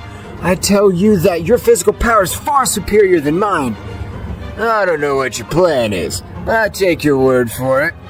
At that moment, both had changed opponents. That's right, Goku would start fighting with Rake and Akachi with Ryoma. This is great, since ending your life means that we have won, since the only thing we need is for the most powerful god to fall. Ryoma would, at that instant, deliver a strong blow, which, with its first impact, was not able to do anything to the armor. I'll tell you the same thing I told that imbecile ape. Your blows are not capable of doing any scratch to my armor, so you better resign yourself. Akachi would direct a blow at him, which Ryoma would easily dodge and give him a second blow in the same place, making a piece of metal fall to the ground. Kakarot, observing this, would say to himself, I knew it! In physical strength, Ryoma surpasses me! Now I must do my part of the deal, and I must be able to fight this guy with my speed to the max! Rake at that moment would begin to hit Kakarot, who was doing everything possible to defend himself, but it was useless. That's right, the power of his enemy did not surpass him. Moreover, his blows were much weaker than those of Tsuyokomi, but his speed was so much that he managed to cause damage by hitting him in the same place hundreds of times. Kakarot at that moment would manage to dodge a blow from Rake. I already let you hit me too much. Don't you think it's my turn to attack? Even if you want to attack, you won't be able to hit me. No one's been able to do it. Kakarot at that moment would create a few clones, making them move all over that place. Kakarot at that moment began to take his body beyond its limits. That's right, the power of Kakarot emanated was so much that it would even make everyone present tremble.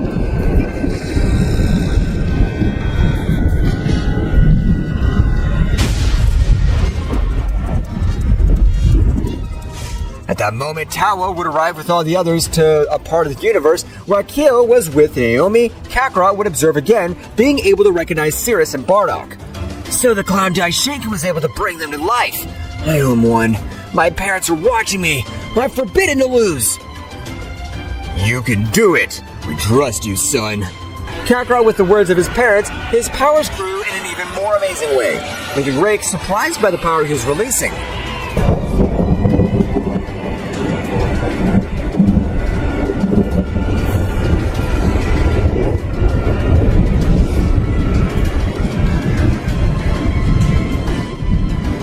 If you increase your power like this, you'll never be able to hit me. You'll be so heavy that you won't even be able to move because of the excess energy that your whole body supports. Don't think I'm just an amateur. You're fighting someone who knows all the weak points of your body. So this will be the end of you. Kakarot, as if it were lightning speed, moved at an impressive speed, which Rake was the only one able to see. But in spite of that, he was not able to dodge a strong blow that had been directed towards his whole face. That's right, the blow had been so powerful that he had even sent him flying a few meters backwards. Kakarot, without giving him the time to recover, began to massacre Rake. With each blow, felt that this guy was taking his life. Since Kakarot's power was much greater than his, at that moment Rake was able to dodge one of his blows and take some of the distance to recover. You bastard! You almost killed me! I swear I'll annihilate you, you demonic flash! Rake's speed had tripled, giving a beating to Kakarot. Meanwhile, with the battle of Ryoma and Akio, Ryoma had been able to destroy all his armor, and this time, at the moment of impact with his fists, he was able doing a great damage. However, Akio at that moment would give a big laugh that would resonate throughout the empty universe. You weren't able to defeat me in time. My brother now uses the demonic flash. He'll defeat that Saiyan in the blink of an eye. I doubt it very much. He was the only one who came up with his plan, so I'm sure he won't die as a pathetic warrior. And above all, his parents are in this place. Ryoma was still beating Akio, who was no longer able to defend himself. Meanwhile, with Rake and Kakarot, Kakarot had been left on the verge of death, because Rake's speed had increased so much that even Kakarot was not able to see anything. If you remember the warrior to hit me, even if you were to die here, I'll always remember you. Rake would throw himself against Kakarot, piercing him with a single blow. That moment, a scream would sound throughout the place, leaving Ryoma just as surprised.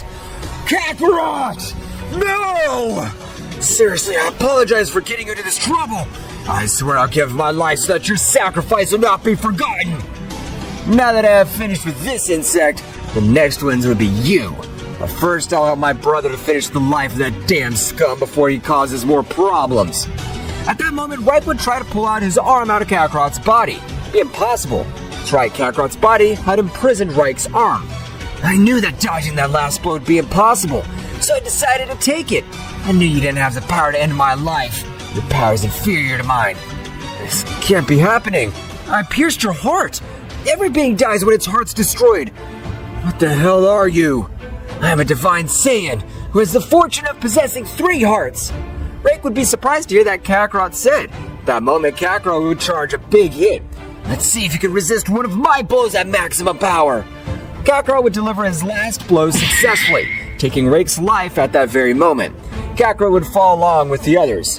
It seems that Ryoma is about to finish with that other nuisance. Ryoma at that instant would give him a fury of blows, and before Akachi can recover, he would throw a large sphere of destructive energy at him, reducing him to mere atoms. However, when Ryoma was about to get to everyone else, a slingshot of energy would pierce Ryoma's chest. What the hell? Where the hell did this attack come from? At that moment, 2 more beings would appear from a portal. But unlike Akachi and Reich, the power of these 2 subjects was overwhelming.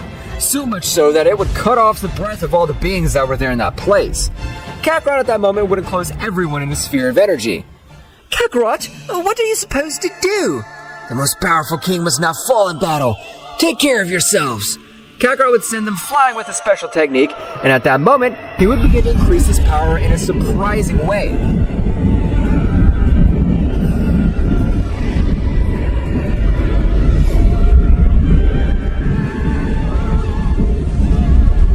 Accessing the infinite Super Saiyan, doling all the ki of his friends.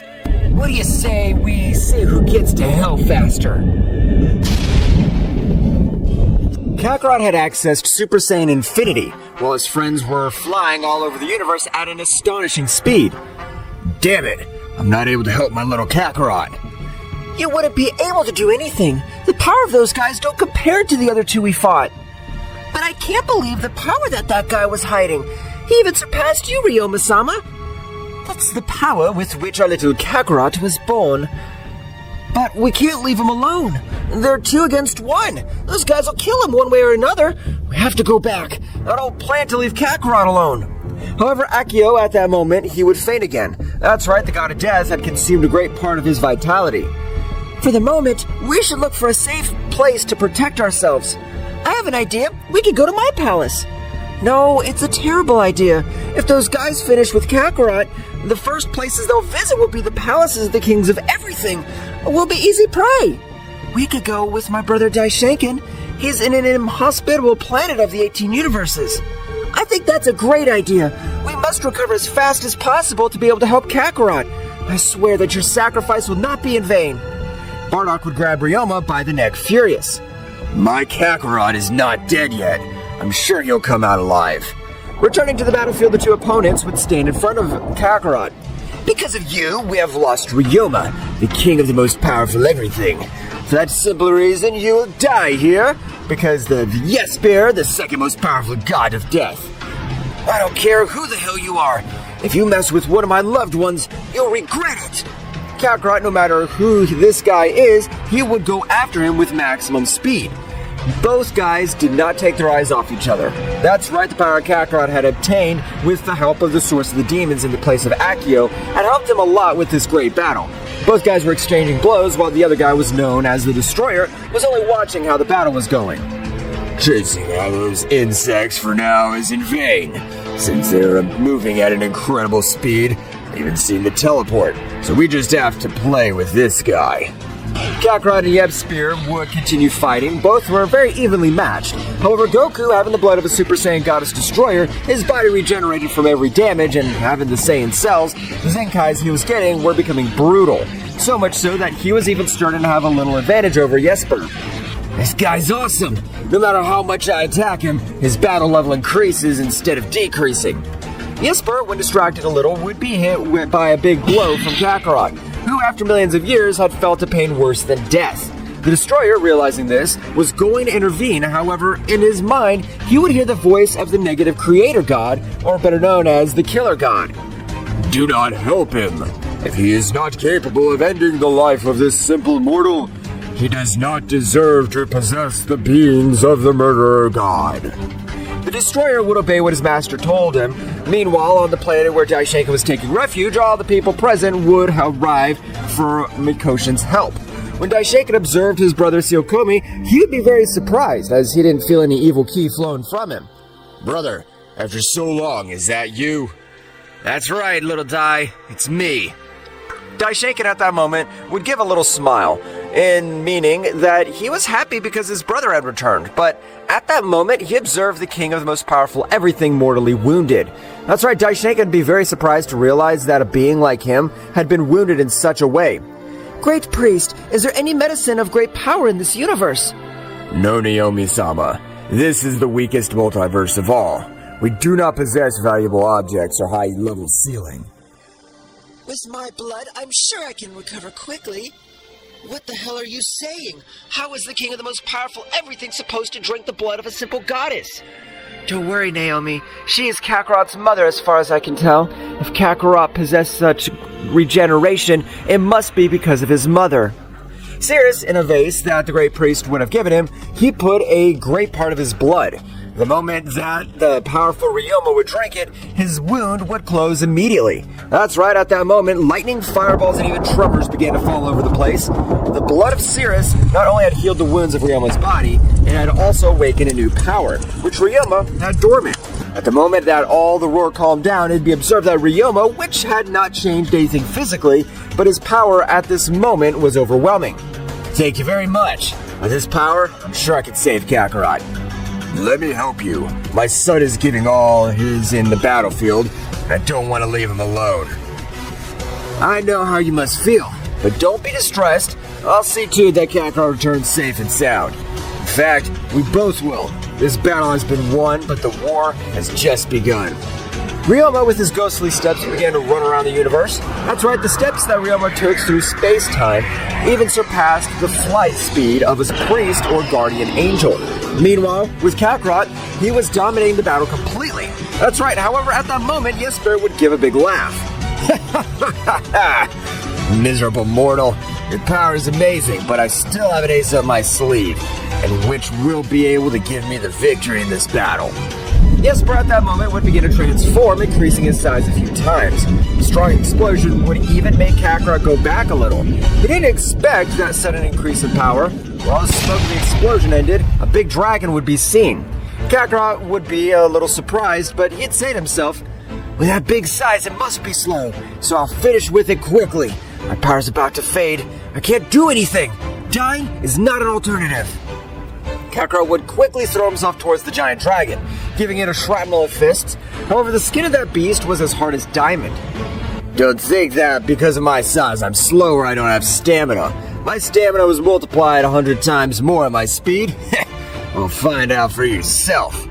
Jesper at that moment would be able to give a great blow to Kakarot, which would make him spit blood. Kakarot would fall to a very close planet, but the power would be so much that even made him crawl through some mountains that were in his path. Kakarot would stand up quickly, but the blow from before had left him very badly injured. He even observed his enemy blurred. Damn, his speed and physical strength increased in an unreal way. After all, it seems that my death will be in this place. Well, well. Apparently that guy doesn't have enough power to face Jesper. This battle ends here. Jesper would begin to charge a great sphere of destruction with which he had planned to finish the life of Kakarot. Kakarot, without staying behind, would begin to charge a powerful sphere of energy in the same way. At the moment both attacks collided with each other, they began to destroy a few planets that remained around them. However, it would be observed that Jesper had total advantage. Damn it! This bastard's going to end my life! Of course not. That won't happen as long as I, the mighty Ryoma, am alive. At that moment, Ryoma would give a thunder of his fingers, making both attacks disappear, leaving everyone surprised since no one noticed his arrival. How the hell was he able to save that guy without me noticing his arrival? This is impressive. After all, he must call himself the king of the most powerful everything. Damn you! How dare you get in my hunt? I swear I'll kill you. Jesper would start moving towards Ryoma at a great speed, but Ryoma at a much more surprising speed was able to give him a great blow, which would leave him out of combat. You're no match for me, so you'd better resign yourself. The destroyer at that moment was going to pounce against Ryoma. However, Ryoma at that moment would create a large sphere of energy, which at the time of exploding would make everyone present to be without any vision for about 3 minutes, in which Ryoma had enough time to escape along with Kakarot, which had been out of combat and returned to its base state. Meanwhile, with the others, everyone had realized that the clash of their fists and energies had ended. Ryoma, did I make it in time? I don't know, dear, but the only thing we could do is to trust him. At that moment, Ryoma would appear in front of everyone with the body of Kakarot. Sirius would observe him in that condition and would be very surprised, since even she, with her regeneration, would have died with the first clash of those fists. I proudly say that, after all, my son is a legendary Saiyan of the legend. Or rather, my son is Kakarot, the Super Saiyan Infinity. Everyone began to treat Kakarot, who was on the verge of death. Even their hearts were not pumping blood properly. Without anyone noticing, Akira would stand up and go towards him, releasing a surprising power. Great Kakarot, because of me, you're in this state. I'll give my life for you. Akira, at the moment of releasing his power to the maximum, would begin to direct it all towards Kakarot.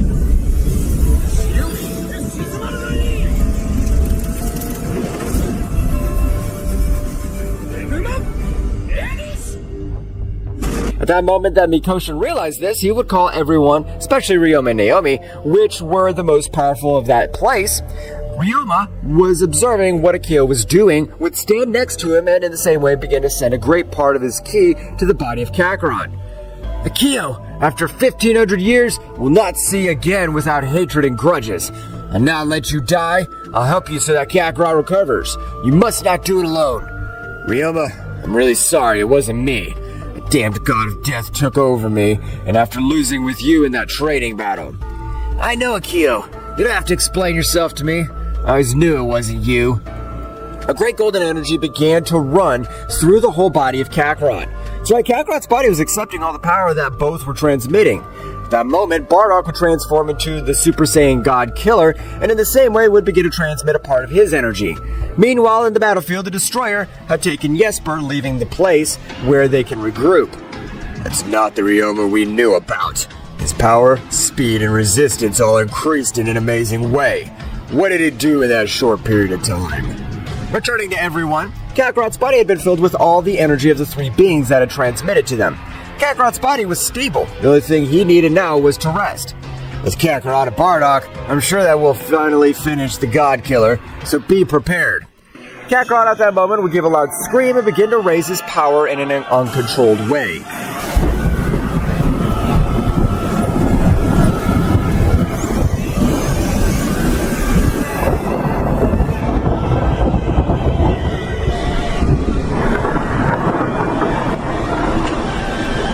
Kakarot was releasing an impressive power. So much was his power that even the Destroyer was able to feel all this bestial power.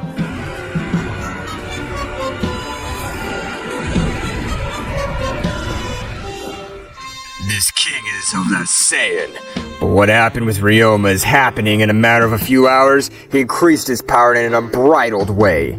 The Destroyer would go to one of the minor universes of that multiverse.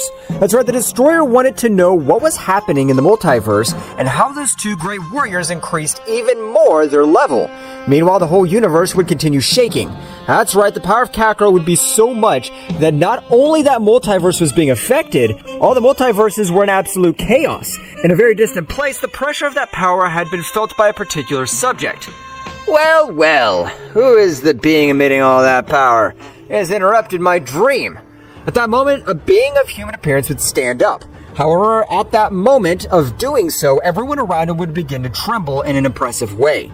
That's right, the power of this being was giving off was 1,000 times more than that of the power of Kakarot. However, before his ki is perceived by others, he would quickly diminish it. I'll wait for the owner of that power to come to me, and then I'll annihilate him. Returning to Kakarot and the others, Kakarot had accessed even the Super Saiyan Infinity. That's right, Kakarot had released so much power that he had accessed his most powerful transformation. Is that all of Kakarot's power? His power doesn't compare to what he fought with me. Was he holding back? No, of course not. Kakarot's power is in this last battle increased too much. Kakarot would again return to his base state and fall unconscious.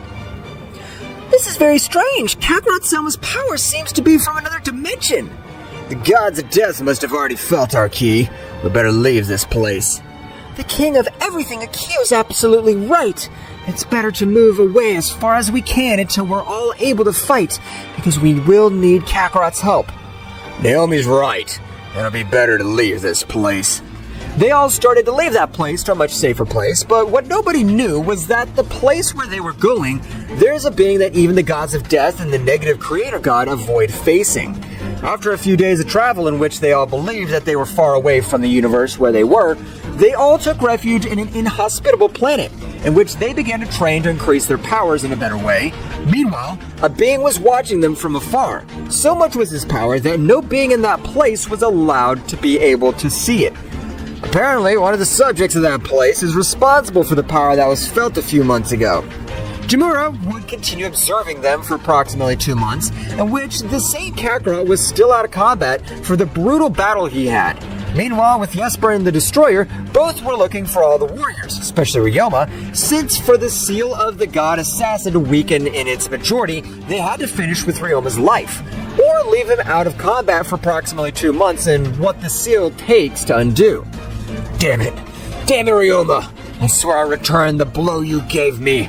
I promise on my life that the next time I see you, I'll end your existence myself. I think that'll be impossible for you. The speed with which Ryoma arrived to the battlefield was so fast that it even surpassed my perception. Jesper would swallow all his pride, knowing that the only one who could face him a little would be the Destroyer, the first god of death. Meanwhile, with Jamura, he had observed them for 2 months and a week, in which he had decided to appear before all the warriors. In that moment, the whole planet began to suffer great damage. It seemed that the god had arrived, since the pressure felt was of another level. Now what is happening? A new enemy? At that moment, they all observed how a being was walking towards them. That's right, it was Jamura, who was very confident of his power. Stop, and tell us who you are! Jamura would stop, however, he wouldn't answer Mikoshin's question. Damn you! My sister asked you who you are. Do you want to die? Do you have enough power to at least make me bleed a little? Tsuyokomi, annoyed by what Jamura said, quickly rushed against the guy. However, Tsuyokomi had been paralyzed just by looking at that guy in the eyes. I only used 3% of my visual power, and you're thinking of ending my life? You poor worm. Jamura would continue walking towards all the others. At that moment, they all launched into the attack, however, everything seemed slower than normal. That's right, Jamura's visual power will not allow them to move freely. Akio, Bardock, oh, what we've been trading for the past few months. Of course we have. Divine Resonance, Supreme Saiyan King. 3 beings had executed a union technique, but it was far superior to a fusion due to the fact that the 3 multiplied 100 times their powers. No power stayed in one body. The 3 warriors were able to get rid of Jamura's visual power, being able to direct a blow with all their power. However, Jamura would dodge the 3 blows with an extreme elegance. That's right, Jamura seemed that he had not moved from the same place. Bardock, Akio, and Ryoma, annoyed, began with their attack, being completely in vain. Since each of them was dodged, Bardock would take distance and support them with large spheres of energy so that he would not be able to have a free point. So they think that if they corner me, they'll be able to do something to me. I'll play their game. Jamura would begin to fight with both subjects, while dodging the energy spheres of Bardock with an impressive precision. At that moment, Jamura was able to grant a great blow to Akio, which, despite being with his defense to the maximum, was not able to block a sneaky blow which made him crash into a planet, causing a great havoc. In the seconds that Akira had fallen to the planet and was recovering, Jamura would take the opportunity to give a flurry of blows to the most powerful being in the multiverse. That's right, Jamura was giving the beating of his life to Ryoma. At that moment, Mikoshin, Towa, Daishenkin, and Naomi rushed against that subject. However, not having the overwhelming power that the 3 subjects possessed, Jamura, only with the pressure of his ki, had left them out of combat. Well, if there are any insects in this place, no one's worthy of my power. At that moment, Ryoma, Akio, and Bardock would once again face that guy. That's right, the trio of warriors would not give up. For the pride of the emblematic Saiyan race, I swear to exterminate you and put an end to your reign. I want to see if you could do it, Simple Saiyans. Jamura would raise his power to 15%, leaving everyone surprised. who believed that this guy was already fighting seriously. After about 5 minutes of battle, the 3 most powerful warriors of that place had fallen at the hands of Jamura. You're not worth it. I mistook you for someone else. But don't get in the way in this universe. I'm doing you a favor. I'll annihilate you without feeling any pain. Jamura had charged a great sphere of energy in a matter of seconds, throwing it to the planet where no warrior was able to do anything before that great power. However, in the same instant, a power would shake the entire universe again. That's the key that I felt 3 months ago. Where is it? At that moment, Jamura was very confused, not knowing where the power came from. At that moment, all his great energy had disappeared, or rather Kakarot, at a supreme speed, had been able to reduce and control it only in the palm of his hand. At that moment, Kakarot would destroy all the energy of that subject. Who the hell are you? How were you able to stop my attack? Flashback. Cirrus was with Kakarot, who hadn't reacted in about 3 months. My son, please! My little Kakarot, save us one more time! Oh, we trust you! We're not able to do anything against that guy! Help us! Kakarot at that moment would open his eyes, passing directly to the Ultra Instinct maximum power. But something to differentiate was the power he had obtained now, since his power did not compare with the power he possessed 3 months ago. Kakarot at an incredible speed would stand in front of that great attack and would say to himself, "Don't worry about me. As long as I live, as long as this body has energy, I'll never let anything happen to you." And a flashback. Jamura would be very surprised to realize that that guy had destroyed all his energy with 2 simple fingers. Who the hell are you? Where did you come from? You don't care about that. The only thing you should know is that I'll finish you off. Kakarot and Ultra Instinct Maximum Power would be launched against that subject. That's right, the power he had obtained from the demonic source had not been lost, only had been purified. Now, part of the body of Kakarot at a flashing speed would begin to exchange blows with that subject. Jamura, to block one of his blows, would notice that his arms were trembling due to the power that Kakarot exerted. There had never been a being other than the murderer god that forced me to use more than 15% of my power. Jamura at that moment would increase his power to 25%, believing that it was enough. However, Kakarot would show him the opposite. That's right, Kakarot exceeded even 25% of Jamura's power, leaving him surprised. Kakarot would not allow Jamura to raise his power much more, giving him a beating. Jamura would create an explosion, being able to move Kakarot away from him. Jamura at that moment would increase his power to 45% of all his power, with which he would be able to put in trouble the powerful Kakarot. Meanwhile, with Ryoma, Akio, and Bardock, the 3 subjects who were watching the battle were very surprised. My son's really surpassed the gods by becoming an extremely powerful being. I can't believe it. I can't believe that before I surpassed his power.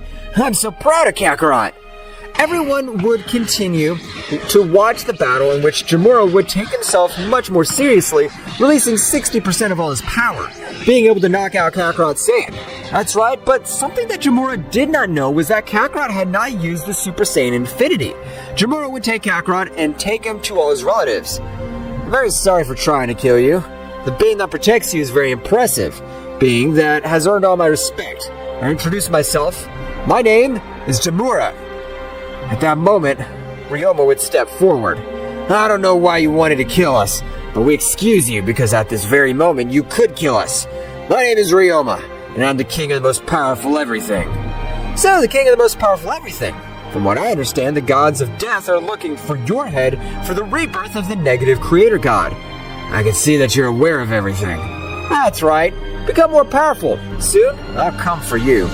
Jamura in a flash would leave at a great speed. Jamura had left the whole place, leaving everyone else surprised because Kakarot was able to cope with a being whose power had exceeded the power of a creator god. However, Kakarot, by not mastering all that power, had been out of combat by excess energy. Meanwhile, in a dimension very different from the others, the negative creator god named Nakumi was very thoughtful, knowing that his end was near. Hell, if the destroyers are not able to end the life of that annoying Saiyan and give me to drink his blood, I'll die. No matter that I am the most powerful creator god, the attack to that damn male was deadly. I have no more than 2 years to live. At that moment, in a faraway planet were both destroyers, who were devising the perfect plan to end the life of Kakarot, the king of the most powerful of all multiverses. Why don't we attack them now, once and for all? If we catch them off guard, I'm sure they won't be able to react. Your idea is very good, but if something goes wrong, this time we'll both be annihilated. The power of those guys must have increased a lot more. In that case, we'll have to use the demonic union. I hate to use that method, but if you don't do it, we'll die anyway. So we have no other choice. I hope you're ready. Of course I'm ready. At that moment, the body essence and power of both beings began to mix and unite, giving birth to a new being. However, while both were united, the power they gave off was so much that hundreds of thousands of planets of the other multiverses were being destroyed by the simple pressure that released their bodies. The power was so much that it even reacted to where the kings were located. So those wretches are ready to die. They won't be able to face us. Kakarot, you're the most powerful being in this place. So this time I want to be that one to face that guy. I need real battles to increase my power even more. Of course, Ryoma. No problem. This time I'll be only a spectator. After a great explosion that was able to be observed by all the multiverses at the speed of lightning, a new subject had appeared in front of all the warriors. I am the Angel of Death, and this time I will finish with each of you. No matter how many you join to face me, you will be defeated. In that instant, Ryoma, at an incredible speed, would send the subject to fly without losing a second, would begin to give him a beating, which the Angel of Death felt in agonizing pain as Ryoma was using destructive energy to each of his fists, causing great damage. At that moment, the Angel of Death was able to materialize a claw from his aura, which at the time was touching the aura of Ryoma, would be pulverized. Damn, I thought you'd be much more powerful of a being, but you don't have the necessary power to face me. You're just another worm. In that instant, the Angel of Death, who had never been humiliated in this way, would increase his power to the maximum. I must admit that you are an extremely amazing subject, but your power is no comparison with mine. Now I will finish you, damned one. The Angel of Death at lightning speed would begin to give him a shrapnel of blows to Ryoma, which seemed to be that he was not able to defend himself. But at the moment of the angel to connect his last blow, a gigantic explosion would be created all over that place. I don't think that kid's trick would work with you. I just created a clone with my energy, and more blows you gave him, he was charging with energy until I exploded. Damn it. No matter which trick you use, you'll never be a worthy opponent. Again, both subjects began to exchange blows at an astonishing speed, leaving everyone amazed by the power that Ryoma had achieved in this short period of time. King Ryoma-sama has demonstrated that his ability to increase his power is incredible. I agree with you, Naomi. Even though I trained with him, my power has not grown in that incredible way. He should be called the most powerful king of everything in all the multiverses. However, Kakarot was watching everything that had happened with a big smile in his eyes. My son, what's wrong? Something wrong, or are you just enjoying this battle? No, Mother, don't worry. I find it very interesting the way Ryoma's fighting. He's ejecting destructive energy and then blowing him to pieces. From what I understand, millions of years ago, Ryoma was the most bloodthirsty and ruthless king of all time. Apparently it has not been a simple legend, since the show that we are about to present will be a marvel. Meanwhile, with Takumi, he was very worried, knowing that the fusion of both gods of death lost. He would do the same, and he would not only intervene in that world, his brother left him sealed in that dimension, and the only way he was able to get out was overcoming the power of an original creator god. But for this, he needed the king of the most powerful everything to die to weaken the seal and the blood of the Super Saiyan Infinity to be able to overcome all the barriers of his power. Well, it seems that today will be the end of me, because if I don't defeat them, I won't be able to leave this miserable place. Turning to the battle, Ryoma was putting in great trouble the fusion of the Angels of Death, which this time were not able to do anything against the king of the most powerful everything. After 23 more minutes of battle, Ryoma would take the battle much more seriously, beginning to cause much more damage to the fusion, which was not able to do anything.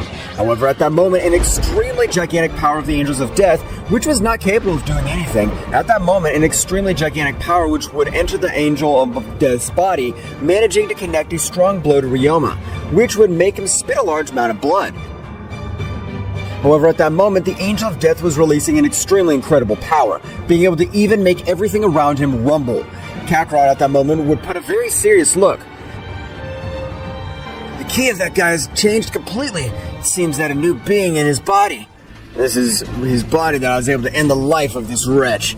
That's right, the negative creator god had been able to dominate the body of the fusion, managing to use the last reserves of energy. Ouch, that hurt me. I didn't think you had such an amazing power. And you're completely wrong. I'm the negative creator god, and at this moment, I plan to end your miserable existence to be able to free myself. Takumi in that instant would take the head of Ryoma, starting to destroy everything around him without any difficulty. Ryoma, on this occasion, was not able to do anything against Takumi, which surprised his power by dozens of times. Ryoma was receiving an incredible beating, being completely wounded and falling to the ground on the verge of death. Even though you're the most powerful king of everything, you won't be able to defeat me. I'm a creator god. My power exceeds your limit. At that moment when Takumi was inches away from stabbing his hand into Ryoma's heart, Kakarot would hold his hand tightly. No matter who the hell you are, I'll not allow you to kill anyone else. You better be prepared because now I'll be your opponent. Kakarot at the moment would surpass the Ultra Instinct maximum power, with which he would begin to exchange blows at an amazing speed. However, in the same way, Kakarot was a little overcome by the power of Takumi, which on this occasion was able to erase multiverses with just one of his blows. Your blows are capable of erasing multiverses, but not a Saiyan. Although I must admit you have a great power, but how about this? Kakarot at that moment would begin to increase a great part of his power. That's right, Kakarot was accessing the Super Saiyan Infinity, which released an amazing power, being so much that the power he felt would reach the planet of Jamura, who was observing the battle of both warriors. This is the same guy I fought with? The power he's releasing this time's amazing. Can't believe it. It compares to 92% of all my power. Kakarot with a great explosion would appear with his most powerful transformation. But this time the power he was releasing was extremely unreal. At that moment, at lightning speed, both began to exchange blows at an amazing speed. Being so fast, they were even fighting through the multiverses. Nobody at the present were able to observe anything. The only one who was able to keep up with them was Jamura, which was a being that surpassed even the power of the creator gods. When this battle's over, I want to fight with that Saiyan. I want to know who is more powerful, me or him. The battle between the two deities that surpassed the power of kings was incredible. And I can't believe it! To think that Kakarot's power had surpassed any limit whatsoever. Well. Apparently this is the limit of your power. You're not worthy of using all my power against you, you damn worm. Kakarot at that moment began to give him a beating, and a dragon attack would be able to leave him on the verge of death. This is impossible. A creator guy being defeated by a mere mortal? What kind of joke is this? Kakarot at that moment would approach Takumi and stare at him. You were never a challenge for me. I only used 45% of all my power. At that moment, Kakarot would throw a great sphere of energy against Takumi, which would be reduced to simple atoms. And with this, the essence of all the negative creator god had been eliminated from all the multiverses. My little Kakarot! He's done it! He was able to finish the life of that creator god. Kakarot, and the most powerful warrior that I could meet on my path. Kakarot, you and I were enemies in the beginning, but now I consider you as my brother. However, at that moment, even greater pressure than that was the creator god Takumi, who would appear in all over that place, leaving everyone surprised, even Kakarot. This power is amazing! It even surpasses Takumi's power with ease. At that moment, Jamura had appeared in front of everyone. You Saiyan, I want to have a battle with you and use all your maximum powers. But if you're Jamura, of course we will. You're a worthy opponent of all my power. At that moment, the power of both subjects was increasing in an amazing way, being so much that in this occasion, catastrophes all over the multiverse were occurring. That's right, this time everything seemed to be eliminated by just one of their blows. At the first impact of their blows, after a few minutes of battle in which both warriors had received the worst of each one of them, both would fall to the ground at that moment, out of combat. My son has been able to equal a being which surpasses a creator god. At that event, hundreds of years had passed in which all the kings of everything at that time were the protectors of all the multiverses and beings of great powers. In some situations, Kakarot had to intervene because beings of great powers were responsible for wanting to destroy some universes. Kakarot with his warriors used his most powerful transformation. Kakarot accessed the Super Saiyan Infinity, with which he was able to defeat any being of any universe. In all the multiverses, the Infinity power was the symbol of respect, and so Kakarot was the protector of even the different dimensions and multiverses.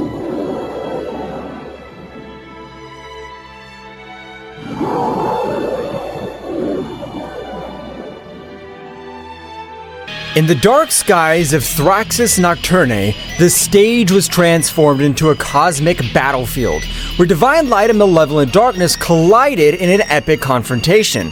Owamo and Ewin, the guardians of this planet, displayed their celestial power with a grace and precision that defied description. The glow of the purifying light emanating from Ewin and Owamo spread across the space, illuminating the shadows that the shadow creature was trying to grasp. Ewin and Owamo's every move was a ballet of divine energy, as they gracefully dodged the dark attacks encountered with unstoppable force. Owamo's wings shone with a resplendent light, like stars in the night, as he invoked the very essence of creation to repel the dark forces rising up against him. By his side, Ewin radiated an imposing presence, with his penetrating gaze fixed on the creature as it defying the darkness itself. The shadow creature, on the other hand, was fighting with an impressive ferocity, trying to resist the overwhelming power of Ewin and Owamo. Their dark attacks were launched like ravenous shadows, seeking to consume the divine light that surrounded them.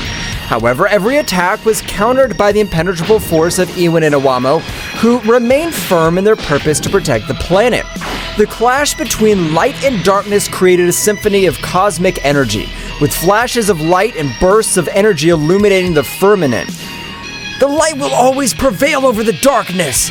Your power is formidable, but it cannot resist the purity of creation.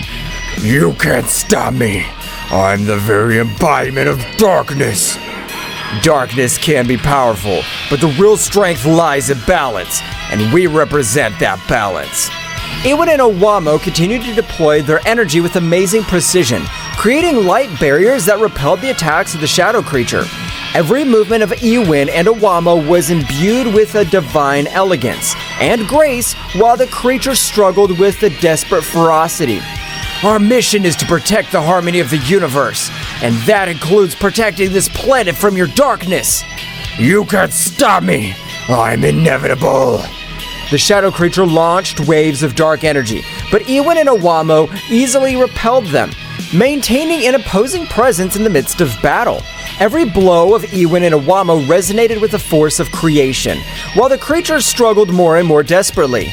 The darkness can be a challenge, but our determination's unwavering. We'll not let you destroy this planet.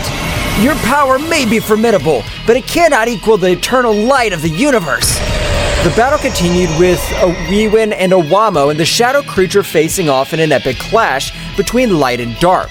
In the midst of the struggle, Father Zeno silently watched from his kingdom, perceived the magnitude of the conflict.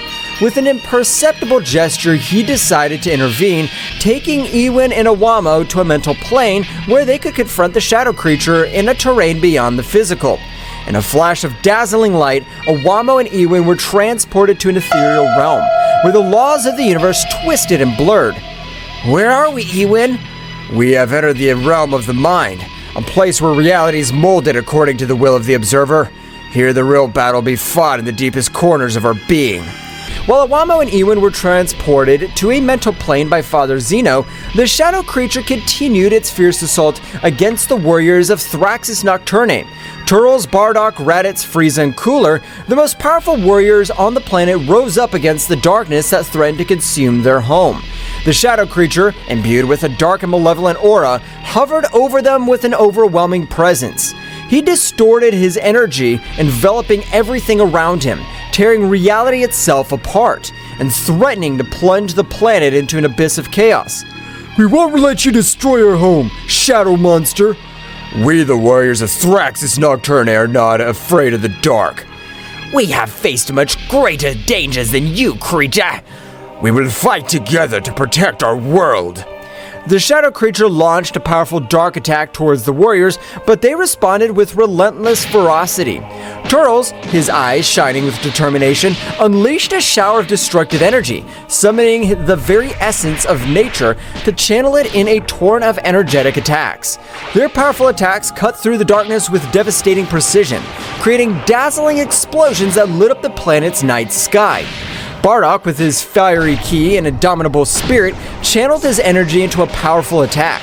His fists were burning with a searing intensity as he launched a concentrated burst of energy towards the shadow creature, challenging its strength with its own.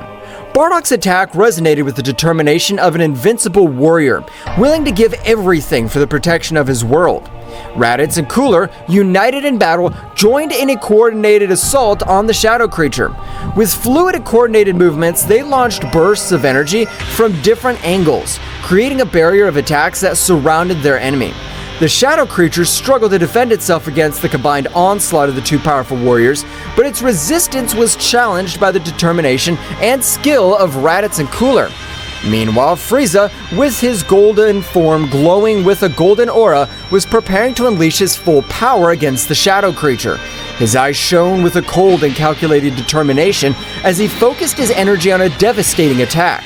With a graceful and precise movement, Frieza unleashed a burst of golden energy that swirled with unparalleled destructive power, threatening to envelop the shadow creature in a mantle of fire and destruction. The battle escalated as the warriors of Thraxus Nocturne bravely faced the darkness that threatened their world. Every blow, every burst of energy echoed through space, creating a spectacle of destruction and determination. Meanwhile, on the mental plane, Awamo and Ewin were engaged in a metaphysical struggle against Father Zeno, an omnipotent entity whose presence radiated an aura of indescribable power. Ewin and Awamo, aware of the gravity of the situation, desperately sought the intervention of Father Zeno to counter the threat of the shadow creature. However, to their surprise, Father Zeno solemnly informed them that they could not intervene directly, since the balance of the universe had to be kept intact even in times of crisis. Awamo and Ewin, although unhappy with Father Zeno's decision, understood the importance of respecting the laws of the cosmos. With determination, they plunged even deeper into the metaphysical struggle, using all their ingenuity and power to find a solution to the crisis unfolding in Thraxus Nocturne. As the confrontation on the mental plane reached its climax, Awamo and Ewin found themselves face to face with the imposing Father Zeno.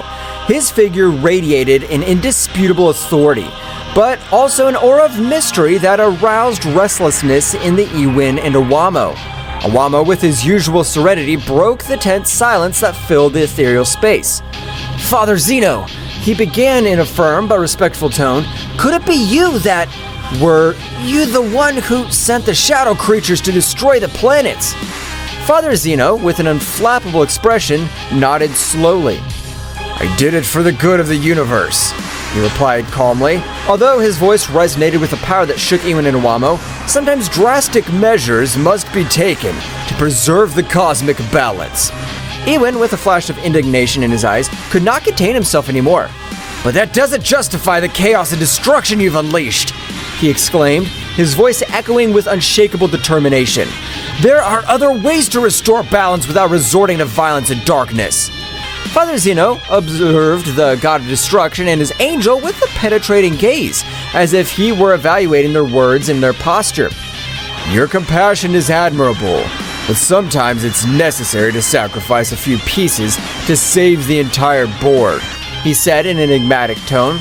Awamo and Ewin exchanged determined glances. Although they respected Father Zeno's authority, they knew that they had to follow their own principles and convictions. With courage, they prepared to challenge the omnipotent being in front of them, willing to fight for what they believed was right, even if it meant facing the divinity itself. The air on the mental plane was charged with tension, as Awamo and Ewin prepared to face Father Zeno. Their divine auras collided in a show of titanic forces, as Ewin and Awamo prepared to challenge the supreme being in front of them. Awamo, with his heavenly book in hand, looked at Father Zeno with determination. "Father Zeno, although we respect your authority, we cannot allow you to continue with this destruction," he stated firmly. "We'll fight for peace and balance in the universe, even if it means standing up to you." Father Zeno, with an impenetrable calm, nodded in recognition. "Your courage is admirable, but you will not be able to stop me," he replied calmly. "The fate of the universe is in my hands, and I'll do whatever it takes to preserve its balance." Without further words, the battle began with a burst of divine energy. Awamo unleashed his celestial power, summoning rays of light that he threw against Father Zeno, while Ewin threw waves of energy with determination. However, Father Zeno showed impressive resilience, deflecting every attack with surprising ease. The fight went on for what seemed like an eternity, with Iwan and Iwamo and Father Zeno trading punches and counterpunches in a cosmic dance of power and skill. Every movement was imbued with a supernatural force, while the mental plane trembled under the intensity of his conflict. However, as time passed, Iwamo and Iwan began to feel the weight of their opponent.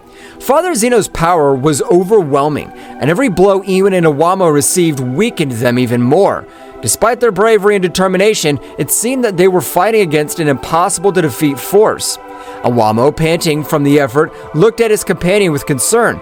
"Iwan, we can't go on like this," he admitted sincerely. "Father Zeno's too powerful for us." Iwan, though exhausted, nodded determinedly. "I know, Iwamo, but we can't give up," he replied firmly. "We must keep fighting, for Thraxus Nocturne, and for all beings in the universe." With a final effort, Iwan and Iwamo gathered their forces to launch a final attack against Father Zeno. However, the Supreme Being easily overcame them, deflecting his power with a contemptuous gesture. Father Zeno looked at Iwan and Iwamo with a mixture of admiration and regret. "They're brave, but their struggle has come to an end," he solemnly declared. "Accept your defeat and let fate take its course." With a resigned sigh, Iwamo and Iwan surrendered to Father Zeno's overwhelming strength. Although they had fought with all their heart and soul, they knew that they could not defeat the Supreme Being in front of them. Father Zeno, with a compassionate look, looked at them benevolently. "Rest now, my brave creations," he said gently.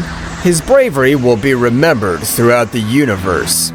Father Zeno, with an unflappable expression, extended his hand towards the exhausted Iwan and Iwamo. In an instant, a powerful burst of cosmic energy emanated from his palm, enveloping Iwamo and Iwan in a dazzling radiance. Iwan and Iwamo screamed in agony as Father Zeno's energy enveloped them, feeling every fiber of their being torn apart under the relentless power of the Supreme Being. Their bodies, imbued with divine light, were slowly consumed in the maelstrom of energy, fading little by little into the aether of the cosmos. Iwamo and Iwan fought with all their might to resist the cataclysm that engulfed them, but it was useless. The power of Father Zeno surpassed them in every respect, and they were soon reduced to mere shadows of their former glory. With the last gasp, Iwamo and Iwan exploded, leaving body parts all over the mental space, dissipating into cosmic nothingness while their essence merged with the universe. At that precise moment, we return to the earthly plane, where the fierce battle between the most powerful warriors of Thraxus Nocturne and the shadow creature was reaching its climax. Bursts of energy and thunderous crashes echoed in the air, while Bardock, in the middle of the combat, glimpsed Iwamo and Iwan, who were lying unconscious on the ground, enveloped in a halo of divine light. Surprise and dismay were reflected on the faces of the warriors, who momentarily stopped their frantic struggle upon realizing the situation. Bardock, his eyes wide open, watched in horror as Iwan and Iwamo's bodies began to shake, emanating flashes of energy that increased in intensity with each passing second. A tense silence enveloped the battlefield as everyone watched the scene in disbelief. Suddenly, a heart-rending explosion echoed in the air, making the earth and sky tremble. Bardock and the other warriors were thrown back by the force of the explosion, protecting themselves as best as they could from the shockwave that was spreading around them. When the afterglow of the explosion faded, what was left was a smoking crater where Iwamo and Iwan once stood. The warriors slowly stood up, stunned by what they had just witnessed, as the shadow creature, now shrouded in an even denser darkness, prepared to lash out again before the protecting warriors of Thraxus Nocturne. Bardock clenched his fist determinedly, feeling a mixture of sadness and fury burn inside him. He knew that they must continue the fight, not only for the honor of their planet, but also in memory of their brave fallen guardians. With a war cry, the warriors rushed into combat again, determined to avenge the loss of their comrades and protect their home from the darkness that threatened to consume it. After the devastating explosion that killed Iwamo and Iwan, the warriors of Thraxus Nocturne gathered in a circle, still stunned by what had happened. Bardock, with a gloomy look, broke the silence with a grave tone. "Damn it! What the hell just happened?" Charles, frowning, shook his head in disbelief. "I don't know, but we can't let this sacrifice be in vain. We need to get this thing over with once and for all." Raditz, with his fist clenched, furiously nodded determinedly. You're right! Awamo and Ewin gave their lives to protect this planet. We cannot disappoint his sacrifice. Frieza, with his usual impassive expression, spoke in a cold and calculated tone. The death of Ewin and Awamo should not be in vain. We must unite and concentrate our efforts on defeating that shadow creature. Cooler, with a serious look, added determinedly, We are facing an unprecedented threat, but if we fight together, we can overcome it. Let's do it for the honor of Thraxus Nocturne, for the legacy of our brave comrades. Bardock nodded solemnly, his jaw tense with determination. So, are we in agreement? We'll fight together until the end and avenge our fallen. The warriors nodded in agreement, sharing a look of determination and unity. With their hearts filled with determination, they prepared to face once again the darkness that threatened their home. As the warriors prepared to face the shadow creature again, a fierce determination burned in their hearts. Turles, feeling the energy of the battle, was the first to unleash his power. It's time to show them our true power! With a powerful scream, Turles wrapped himself in an aura of energy. Her dark hair turned golden and her eyes shone with a dazzling intensity. The energy of the Super Saiyan emanated from his being, infusing strength and determination into his entire being. Raditz, inspired by Turtle's example, followed suit. It's my turn! With a burst of energy, Raditz's dark hair bristled, turning golden just like his brother's. His ki increased dramatically, emanating a commanding presence that filled the battlefield. Seeing the transformation of his comrades, Bardock also joined the fray. I can't stay behind! With a battle cry, Bardock unleashed all his power. His fiery aura enveloped him in a higher golden glow. His energy increased to astronomical levels, propelling him towards a higher form of his race. Frieza, observing the transformation of the Saiyans, did not want to be left behind. The time has come to show my true strength! With a burst of energy, Frieza transformed into his golden form of maximum power similar to 100% full power. His body radiating a golden glow. His power multiplied several times, turning him into an unstoppable force that rivaled the sunlight itself. Cooler, feeling the energy surrounding him, decided to join the fight with all his might. It's time to unleash my true potential! With a flash of energy, Cooler transformed into his metallic form, his body glowing with a metallic luster. His stamina and power increased exponentially, making him an invincible force that would defy even the gods. With their transformations complete, the warriors of Thraxus Nocturne once again faced the shadow creature with renewed determination and a power that eclipsed any darkness.